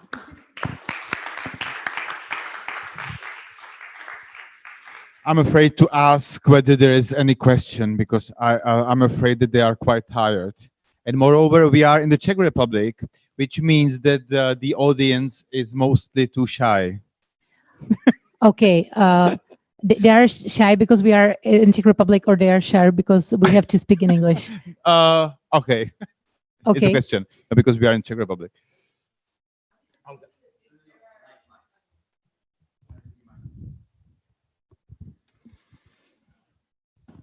If I understood well on the beginning that you actually work in schools and also in the companies, I guess.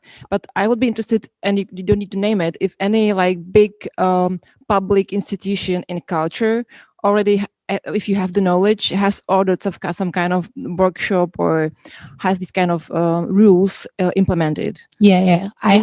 Just the public institutions. I don't know if some smaller organizations have it, but. No, actually, a few university ask us, and we started to cooperate with some university. For example, we already have a huge project. I'm a part of it on FAMU, Faculty of Film, or how to say in English, but it's like the biggest Czech faculty of film in Prague. So we train students and also teachers, which is important because you have this like package that we're not focusing just for students, because we think that the problem might be also with teacher, or we don't look for problems. It's not some kind of manhunting, but it's just about creating some respect environment. And also we have I feel, and we also start workshops in Fine Art Academy in Brno, FAVU. And some culture institution, not only schools. And it will be pleasure for me to tell you that we have some cultural institution, but no, we like never receive any emails, or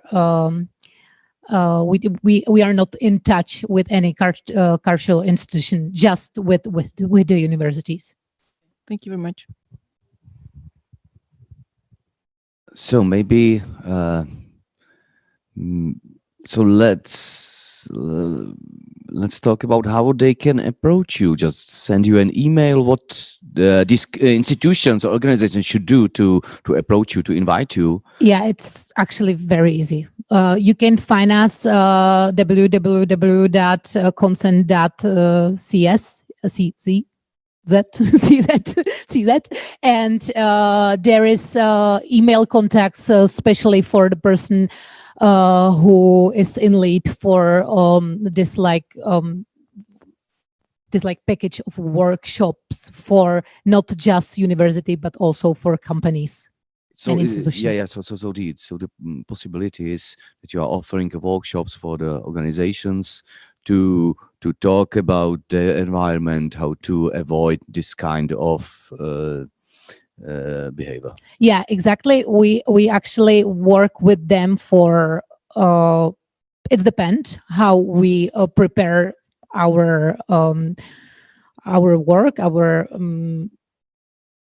I don't know the word in Czech right now, I'm sorry, but it can be like 1 month cooperation or 3 months or half year cooperation. And we try to start build their own rules, just like be helpful if they need us. So we start with the workshops, but after they need to build their own rules and try to just like tell us, hey, we figured out this and we think that it's the best. What do you think about that? And now we consulting what they should do in the future in such a case like sexual abuse.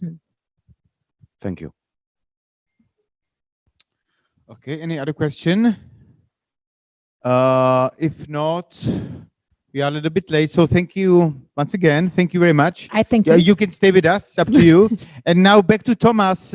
Thomas, you made a survey in this area. Would it be possible to present some key findings from your side? Sure. Let me share screen again, please. Now let's see. I'm not sure if, 1 second, I'm not sure if this was the right screen. Give me a minute to figure this out.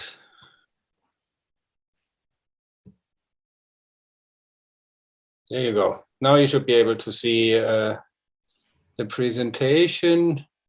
This is where we stopped just a minute ago with minimum fees. Now we can go on with gender distribution, but let me correct you. I did not make a survey on this area. I made a large survey on the independent performing arts in Europe. And of course, I also asked about gender. So after Christoph had asked me to speak about gender and injustice, I sat down and I thought, okay, that is actually an interesting approach. Let me look at the data I have and understand, are there differences in the gender distribution? Are there differences concerning education, concerning leading or management positions, and so on? So that's what I have done. Like I had shown you before, the sample. So the survey has reached 1,031 survey participants. 665 of them were individuals. In the Czech Republic, I only had about 25 replies. It was one of the countries with a very small number of replies, which is why I cannot really give you concrete data about the Czech Republic. It would just be too far away from anything that just remotely can be considered representative. But I do make distinction between Northern, Western, Eastern, and Southern Europe according to the geo scheme of the United Nations. The Czech Republic is considered part of Eastern Europe, and then the numbers are a bit more reliable. Just to give you an idea where I'm coming from again. Okay, so survey of 665 individual performing arts professionals in Europe. 62% of them were female, 37% of them were male, 1% of them were non-binary. So I think it can be stated with some certainty that the large part of the individuals working in the independent performing arts community in Europe are female, by quite a big difference. Also interesting was that 60% or less were female in Eastern and Southern Europe, and 60% or more were female in Northern and Western Europe. Here in Sweden, for example, it's almost 80%. In Germany, it was far over 70%, while in all Eastern and Southern European countries of the study, there's a smaller representation of women in the independent performing arts community. Just as a starting point, if you now look at how well the individuals in the independent performing arts are educated, it became clear that they are highly educated, with 72% that have a university degree altogether, 30% or 31% a bachelor's degree, 39% a master's degree, 2.6 a doctorate.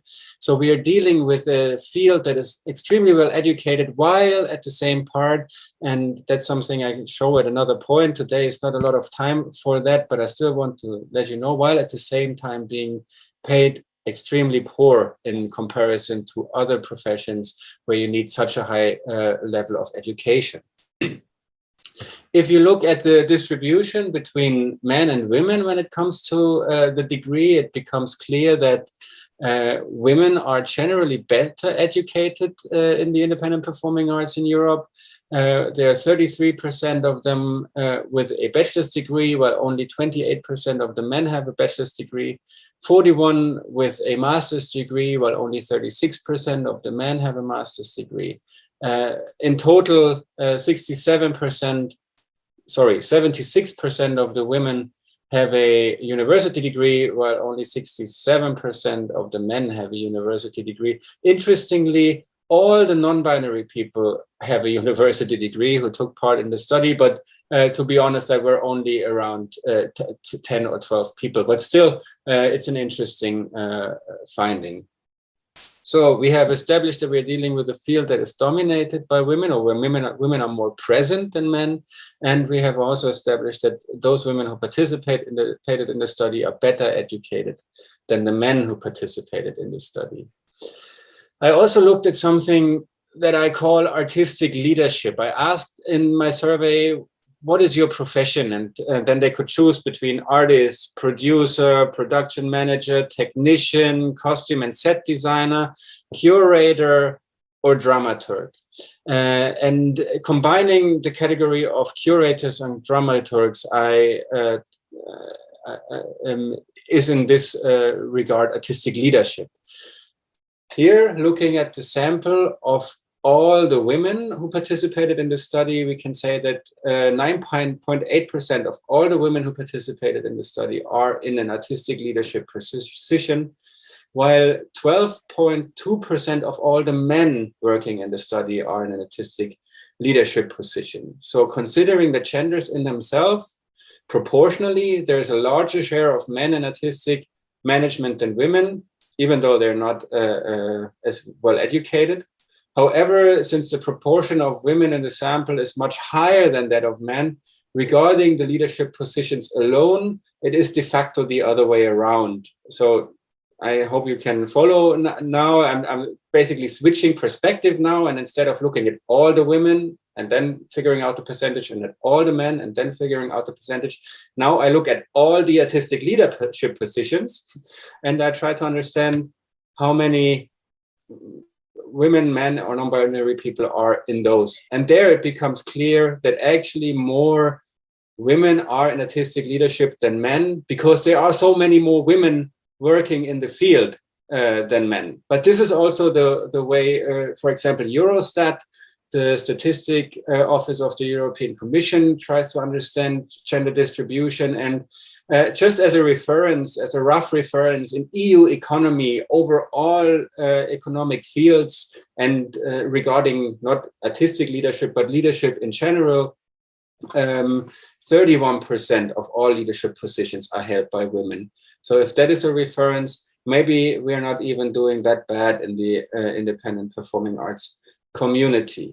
In conclusion, we can say that the figures show that significantly more women work in the field than men, that they are on average distinctly better educated and are actually more frequently found in management positions. However, if the proportions are taken into account, it quickly becomes clear that in relation to the total number of men and women, there is still a larger proportion of men in artistic leadership than women. Compared to other industries, this is not too bad of a situation in terms of gender equality, but whether it is sufficient or not is something that we as a community have to define and keep on debating. That was it for that part. Thank you. Okay, Thomas, thank you very much for your introduction. And now I ask Rene Levinsky to broaden this topic even more further. Rene Levinsky is a Czech mathematician, economist, and playwright. and he's executive director of the Center for Modeling of Biological and Social Processes. And I don't know what to say. You're okay with this? I'm very okay. Thank you very much for your introduction. I'm quite a strange animal here, so I have no idea about gender research. My main topic is behavior economics. So I did in the last 20 years many experiments, and and also I'm a member of this Státní fond kultury Czech Cultural Council. So I will just continue with the brief introduction, what we know about gender pay gap in other countries, and then I will say maybe two things which we can disentangle, how we can deal with the issue, which is exactly, I will basically just repeat the result which was already presented by Thomas. So even though we have much more women in the culture, the problem of promotion is really horrible, because in many countries, the probability of women to be promoted to the higher position is really half for the female than for the male.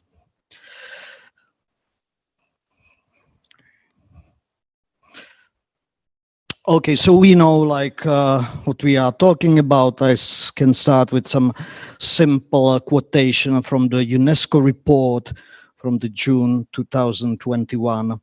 So we can see that it's really important for us, not only in culture, but in general in economy.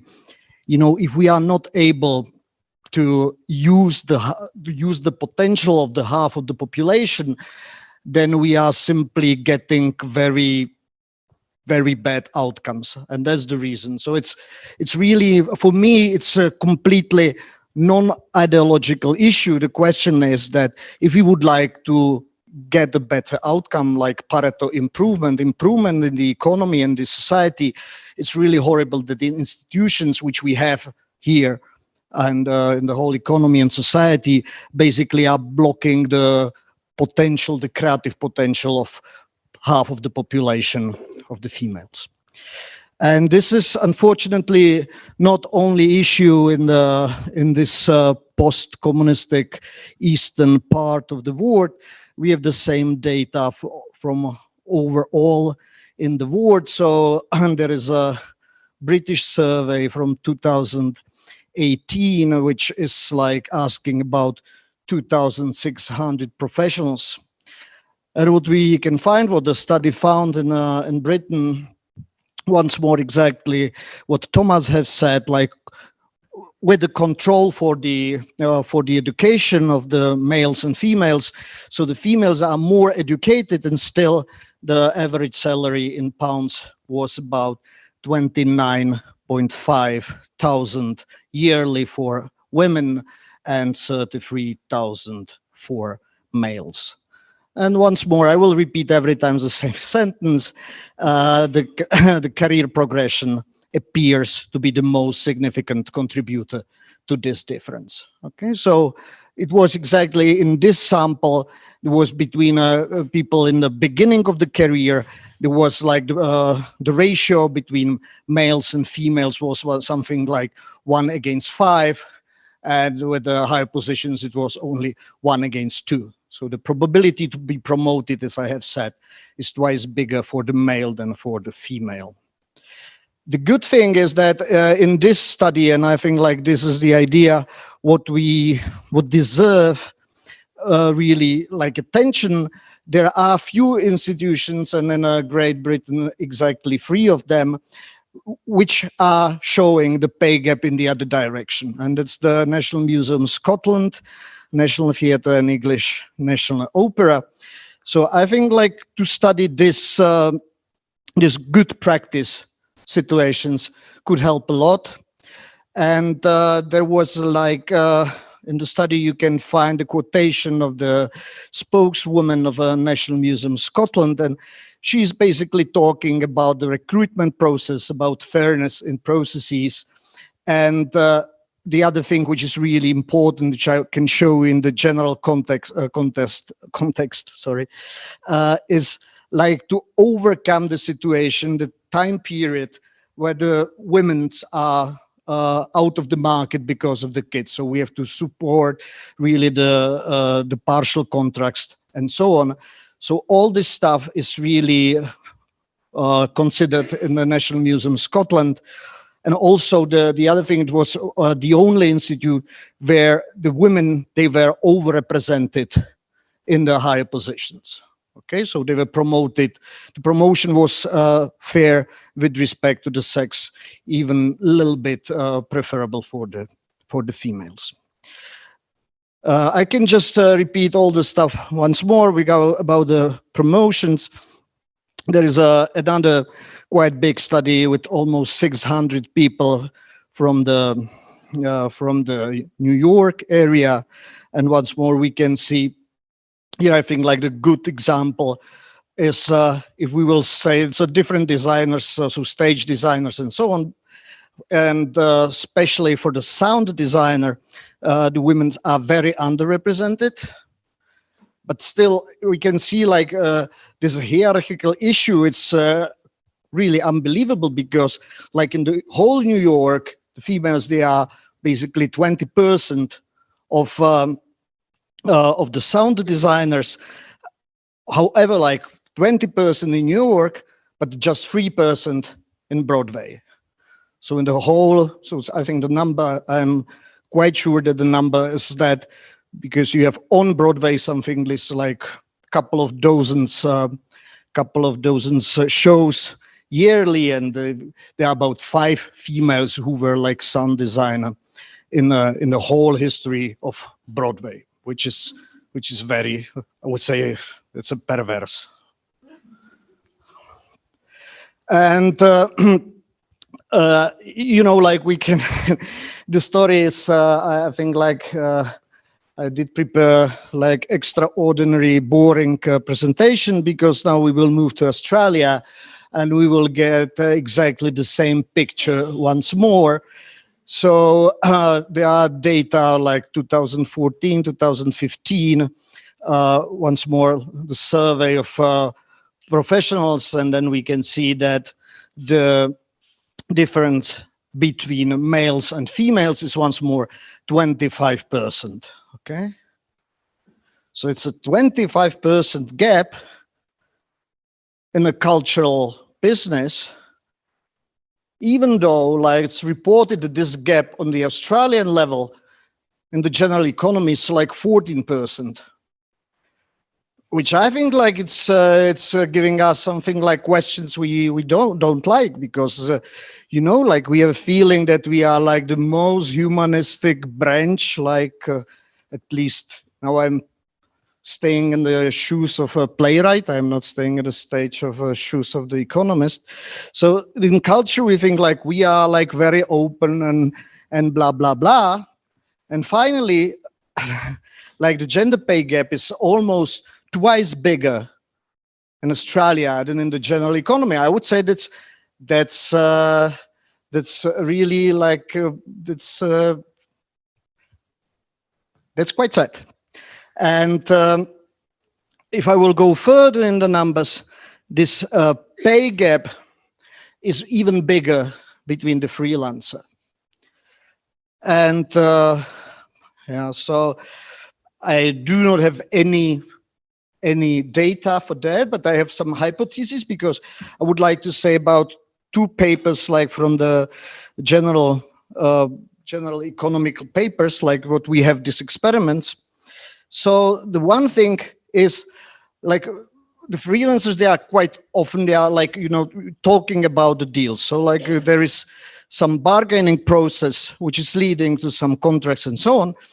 And we know that in this issue, like the males are quite better in like, what does it mean better? I will tell you what it's, there is like really, there is bunch of papers in experimental economy that the overconfidence between males is much bigger than between females. So the typical experiment is working like this, that, you know, like you give the people in the lab, you invite the people in the lab and you give them like a task, just simple kind of IQ task, whatever, and they are earning some points. And then then you will ask them, you will tell them, you will pair the people in pairs, and then you will not tell them, like, you will not say, hey, Christoph, you got 50 points, and Rene, you got 25 points. You will say, Christoph and Rene, you got together 75. How much do you think you got? And typically in this question, the females are pretty fair. However, the males are telling much more than they deserve. So, of course, like, that's not about that we are different. The question is that, and the problem is that, of course, the education and all this cultural tralala, which is pressing both males and females in the patriarchal society, is giving, like, to the males in the pressure. You definitely, like, if it's 75, you were exact at least 50, sure. And then there are two males, they are claiming 100, but there is just 75 there. And there is another famous experiment from 2000, which is field experiment, where they analyzed the data from the New York stock market. So even like in this very competitive environment, and the result is that the males are trading much more than necessary, because like they do believe, really, like they do believe that they know better than market. You know, like it's, and of course they are making huge losses. And in the general situation, it's extremely difficult to distinguish between overconfidence and competence. Because we see the people, we are getting just the signals, very simple signals. And then, you know, is this person like really good? Is the ability high? Or is it just the overconfidence?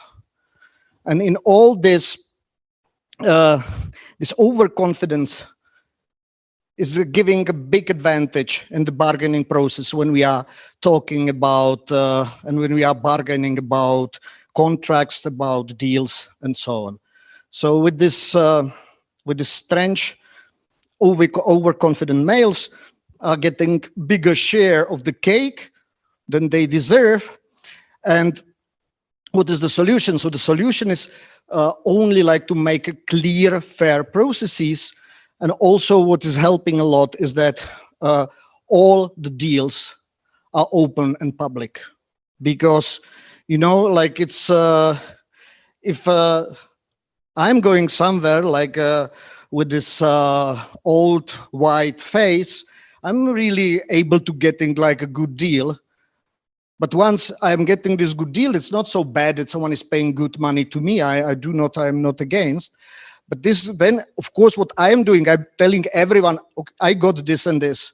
And this should be public, because once we have this number public and the environment is transparent, is helping all the other people who are younger and not so nicely white, and or they are even females. Okay, and the other thing is the paper which was just published. It's just accepted, and it's paper I really like. It's probably my most favorite paper published in the last year, in this year. And the paper is telling something like this. It's based on Norwegian data. And you can see like this 0 here is the age of the kid is born. At 0, the kid is born. And then the upper line, there's the average male income, so in the hundreds of Norwegian crowns. And you can see like it's of course it's higher than the female income, but it's increasing. And surprisingly, we do not see anything that the kid was born. It's completely untouched. And not surprisingly, when we see the income of the women, it's also increasing, basically till something like 9 months before the birth, and it's falling down till 1 year, because the average the people so below 1 year, is the maternity leave in Norway. And that it's stagnating somehow. And we can see that the gap when the kid is 5 years old is twice bigger than 4 years before the kid was born. So, and this is the question of heterosexual couples. So we can see that all the cost of the kid is borne by the female. You know, like, so probably now we should think we need more institutional help, more kindergarten, more partial contracts and so on. But, you know, we have Norway is a good for the statistician, because in Norway we have enough same-sex couples. And the same-sex couples, so the female same-sex couples, we are getting a completely different number. So it's the solidarity in such a couple or whatever is that. I do not, you can read the paper, it's not for 10 minutes. But basically, like here, both females in the couple are losing at the moment where the kid is born, but they are basically increasing together. And even the mother, which is white blue, is higher than the co-mother, which is not physically delivering the kid. So here is, of course, the question, like, what is the culture? What are the expectations, you know, like, because we know, like, it's difficult. It's difficult, and it's the biggest problem of the Czech system, where we have this unbelievable parental leave, which is taking 36 months. It's the problem that this difference is anticipated, and then the females, they are simply too risky asset at the job market, because no one is willing to give a nice contract to the female when he or she is expecting that she will leave for 36 months. So this institute of 36 months parental leave is making, that's institutional problem at the job market for the females. So what are the next steps? So the next steps, I think, like, we need first some representative data for this country. What Thomas did for European countries, what I have presented from Australia and from Great Britain. The other thing that we should really, at least in my opinion, we should really study intimately, like the best practice cases, like the National Museum Scotland. Of course, what we need is like, we should overcome somehow this period for the parental leave.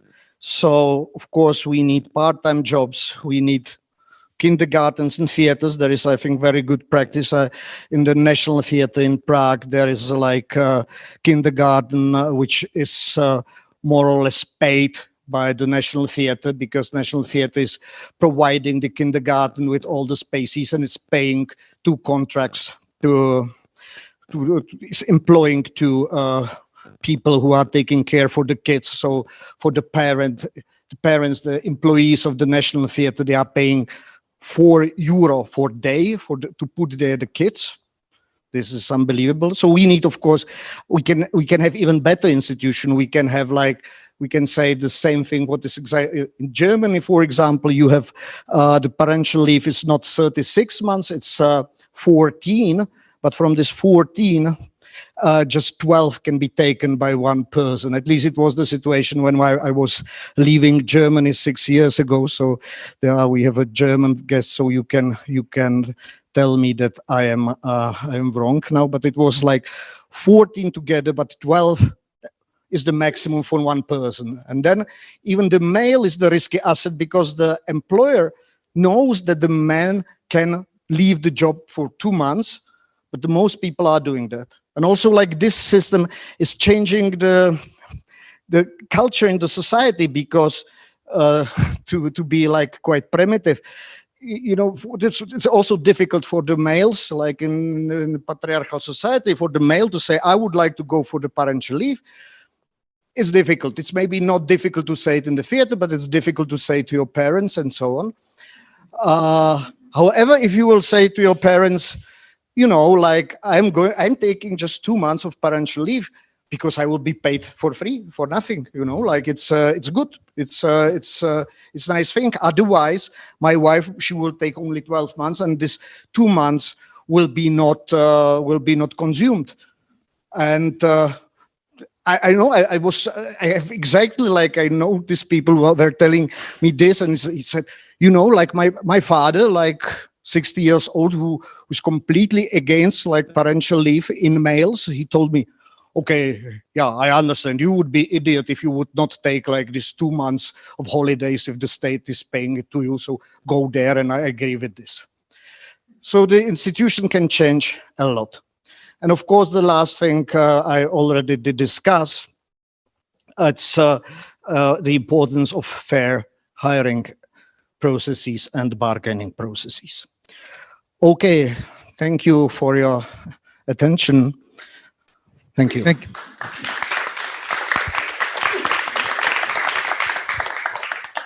Thank you very much for your input. Unfortunately, we are running a little bit out of time, but still, I guess that there is some space for any questions or comments. The floor is open. Thank you. I don't have a question. I just want to add one information, which is from Norway, because there is half and half maternity. It's not like vacation. How we said it? Like they have to take half and half part of their time, and there is no pay gap right now. So I really like this connection, because it seems like it's one of the crucial moments, and in Norway they solved it. Okay, perfect. Thank you for the point. Yeah, it's the same in Iceland. And the special thing is that, you know, ex post, if you will ask, if you make the questionnaires for the males ex post, then they like the change.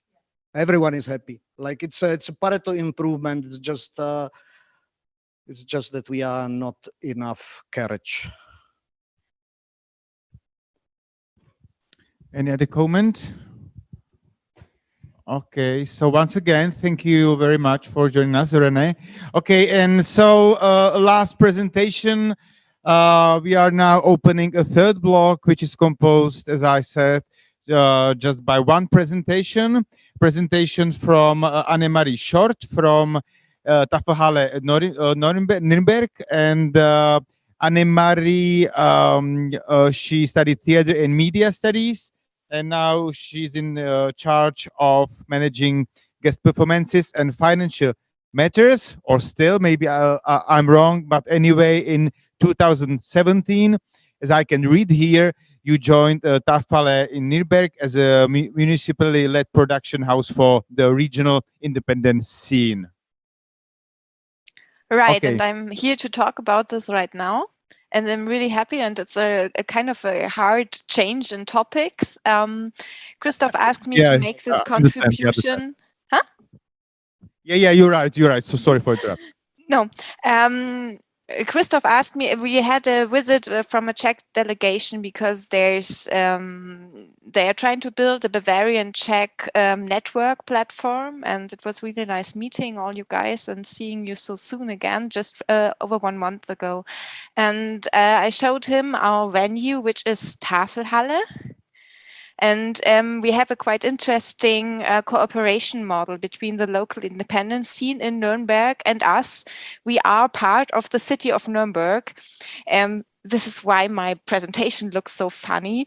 We need to put this red thing up there, because we are part of the city of Nuremberg, but at the same time, I took liberty to make it a bit artsy and creative. So Tafelhalle was founded in 1987. By that time, the city of Nuremberg had a culture officer with the name of Hermann Glaser. He is a cultural historian, and he put into place cultural district centers, and he was really putting a lot of effort into making the city better for the independent scene and also young people. So he built Tafelhalle as a place just for the independent scene, and this is still what we do today. This is the location of Tafelhalle, so to get an idea. It's like 10 minutes from the city center of Nuremberg. Some people say it's quite far outside. I say it's just 10 minutes by tram. This is the stage of Tafelhalle. There are chairs for 513 people, but for independent art productions, mostly it's just 311. The parquet then has no chairs and the whole stage is used. It's quite wide, a really large room.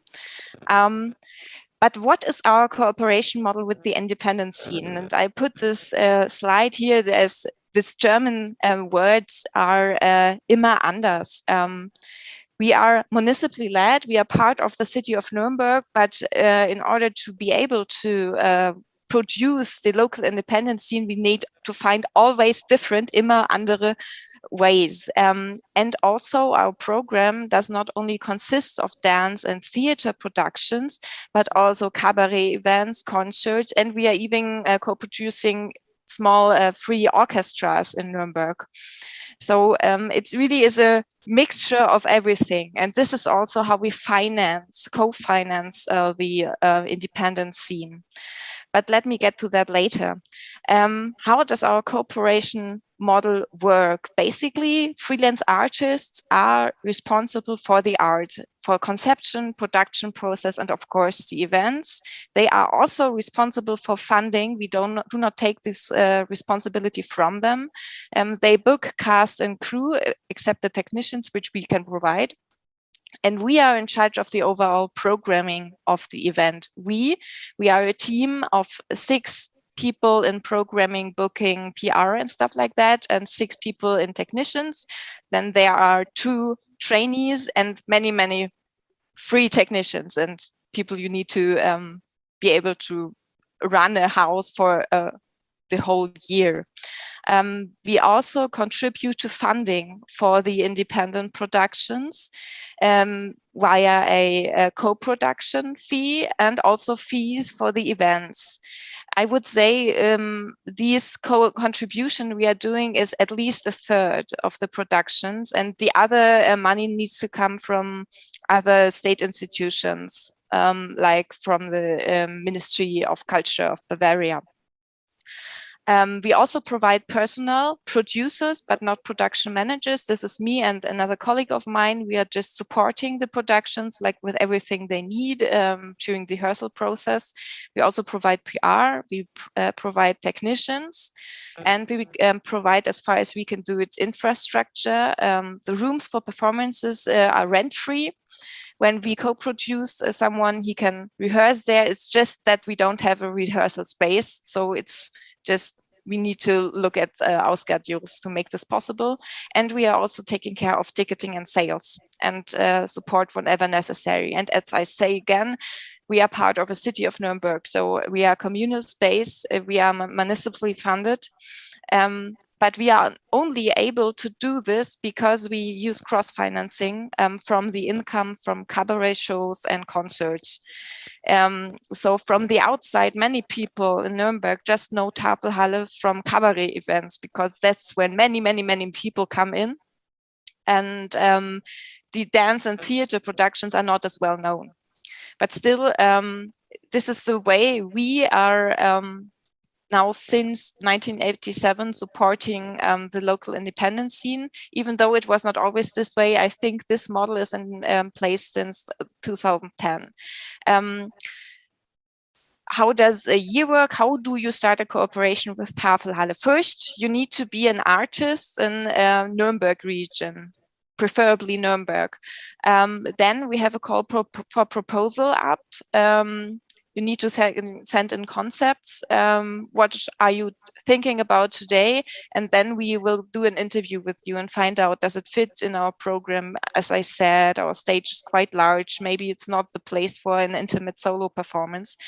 But also we are getting an idea of what the whole independent scene in our area is doing, because this is what we are in charge of. But we are not able to produce everyone. We are just able to make like 10 co-productions a year, or the space is too small. It's just, we are not able to make like space for everyone to show their pieces at our house. So we interview them, we get an idea what they are up to, and we find out basically, can we connect them together or point them in another direction. Then in November, there's an application deadline for funding of the city of Nuremberg, which is not connected with Tafelhalle, but more a general independent performing arts funding. Not very much money, but still. And they then apply for that. And then we are going over to programming and scheduling of the following season. So when this call for proposals is up for the following season, for this year, for example, we are looking for the next year and after that. And during these interviews, we also find out if there are possibilities for long-term relationships, long-term cooperations, because as we talked about a lot, there's a lot of social issues coming up with independent artists. We are not able to change politics. Even as a part of the city of Nuremberg, we are not in charge of the city's way to deal with the artists. Oftentimes it leads to the fact that some issue comes up and it's directed directly to us, and politics does not deal with it anymore. So we are trying to make an impact more via programming. And I would like to cordially invite you to the Re Festival, which is going to take place in September and October of this year for the first time. It is a festival which would like to enable artists to show reruns of shows they have done before, because it was also mentioned in some contributions that there's almost this kind of understanding of art as a product which has to be new every year, because there's just a project-based funding programs in place.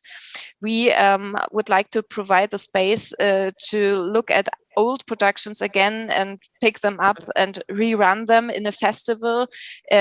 So it's like a confined space where you can meet people who are maybe inviting you to guest performances, and also enable the artist to create a repertoire and not always like producing like crazy. And the other thing is we have many long-term relationship cooperations with like choreographers and directors and also collectives. And we are trying to put them into long-term structures. Everybody, for example, is a mixed-abled project. Susanna Curtis, the choreographer, is aiming to build up a mixed-abled amateur and professional dance ensemble. And it's basically an accessibility and inclusion project which hopefully is going to last until 2025 at least. So I hope I could give you some idea of how we do this. It's all about co-financing, a mixture, and immer anders, always different, and all that's left to say for me. And I think I'm on spot with time is please come visit us at Tafelhalle. These are my contact details. If you have any questions about what I said in this short 20 minutes, this is my telephone number. And it was really, really interesting listening to you all, touching all interesting and really burning subjects today. And if I was too fast or whatever, please feel free to ask any questions. Thank you.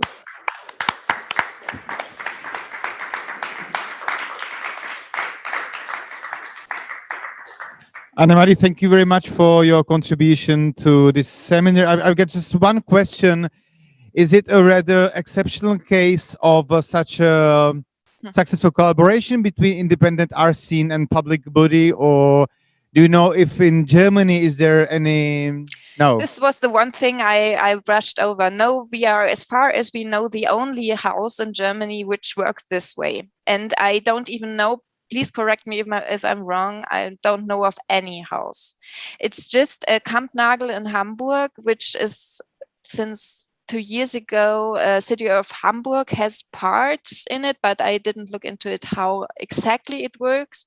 But we are like basically municipally led. I have a contract with the city of Nuremberg. I have, if Tafelhalle some time ago should not exist anymore, maybe they put me in another position. So it's, Okay, I see. Thomas was, I see. Okay, any other question coming from our audience?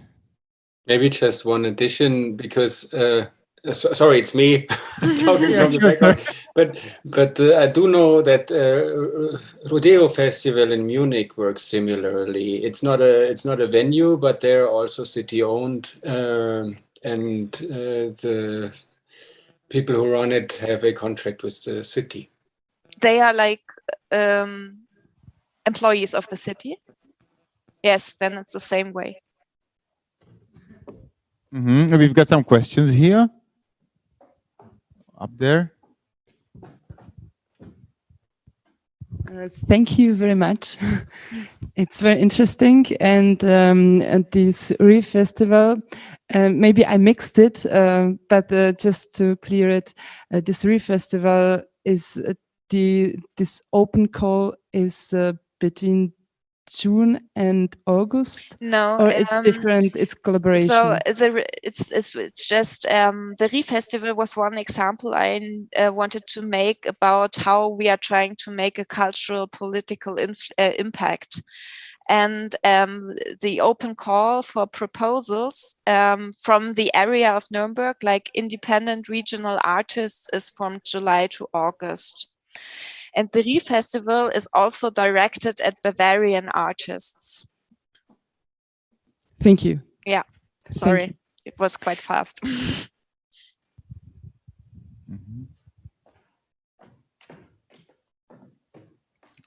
Any other question? No. Oh, I'm large up there. You have changed your mind, Rene? Oh, okay. Okay. So once again, thank you very much, Anne-Marie, for your presentation. So I think that our time is up. So thank you very much. Our special thanks are heading to our panelists for their contributions, for the presentations. And I'm not sure whether I can say it, but I hope that I am, that there is going to be a big annual conference next year in 2023 in Prague or not? In Prague, okay. So we are hoping that it's going to be our next session and next chance to discuss all the hot topics in the culture agenda. So once again, thank you very much. We are sending warm greetings to Austria, to Slovakia, and to Germany. And enjoy the rest of the day, the rest of the afternoon and evening. And thank you for joining us. Bye-bye. Bye-bye. Thank you.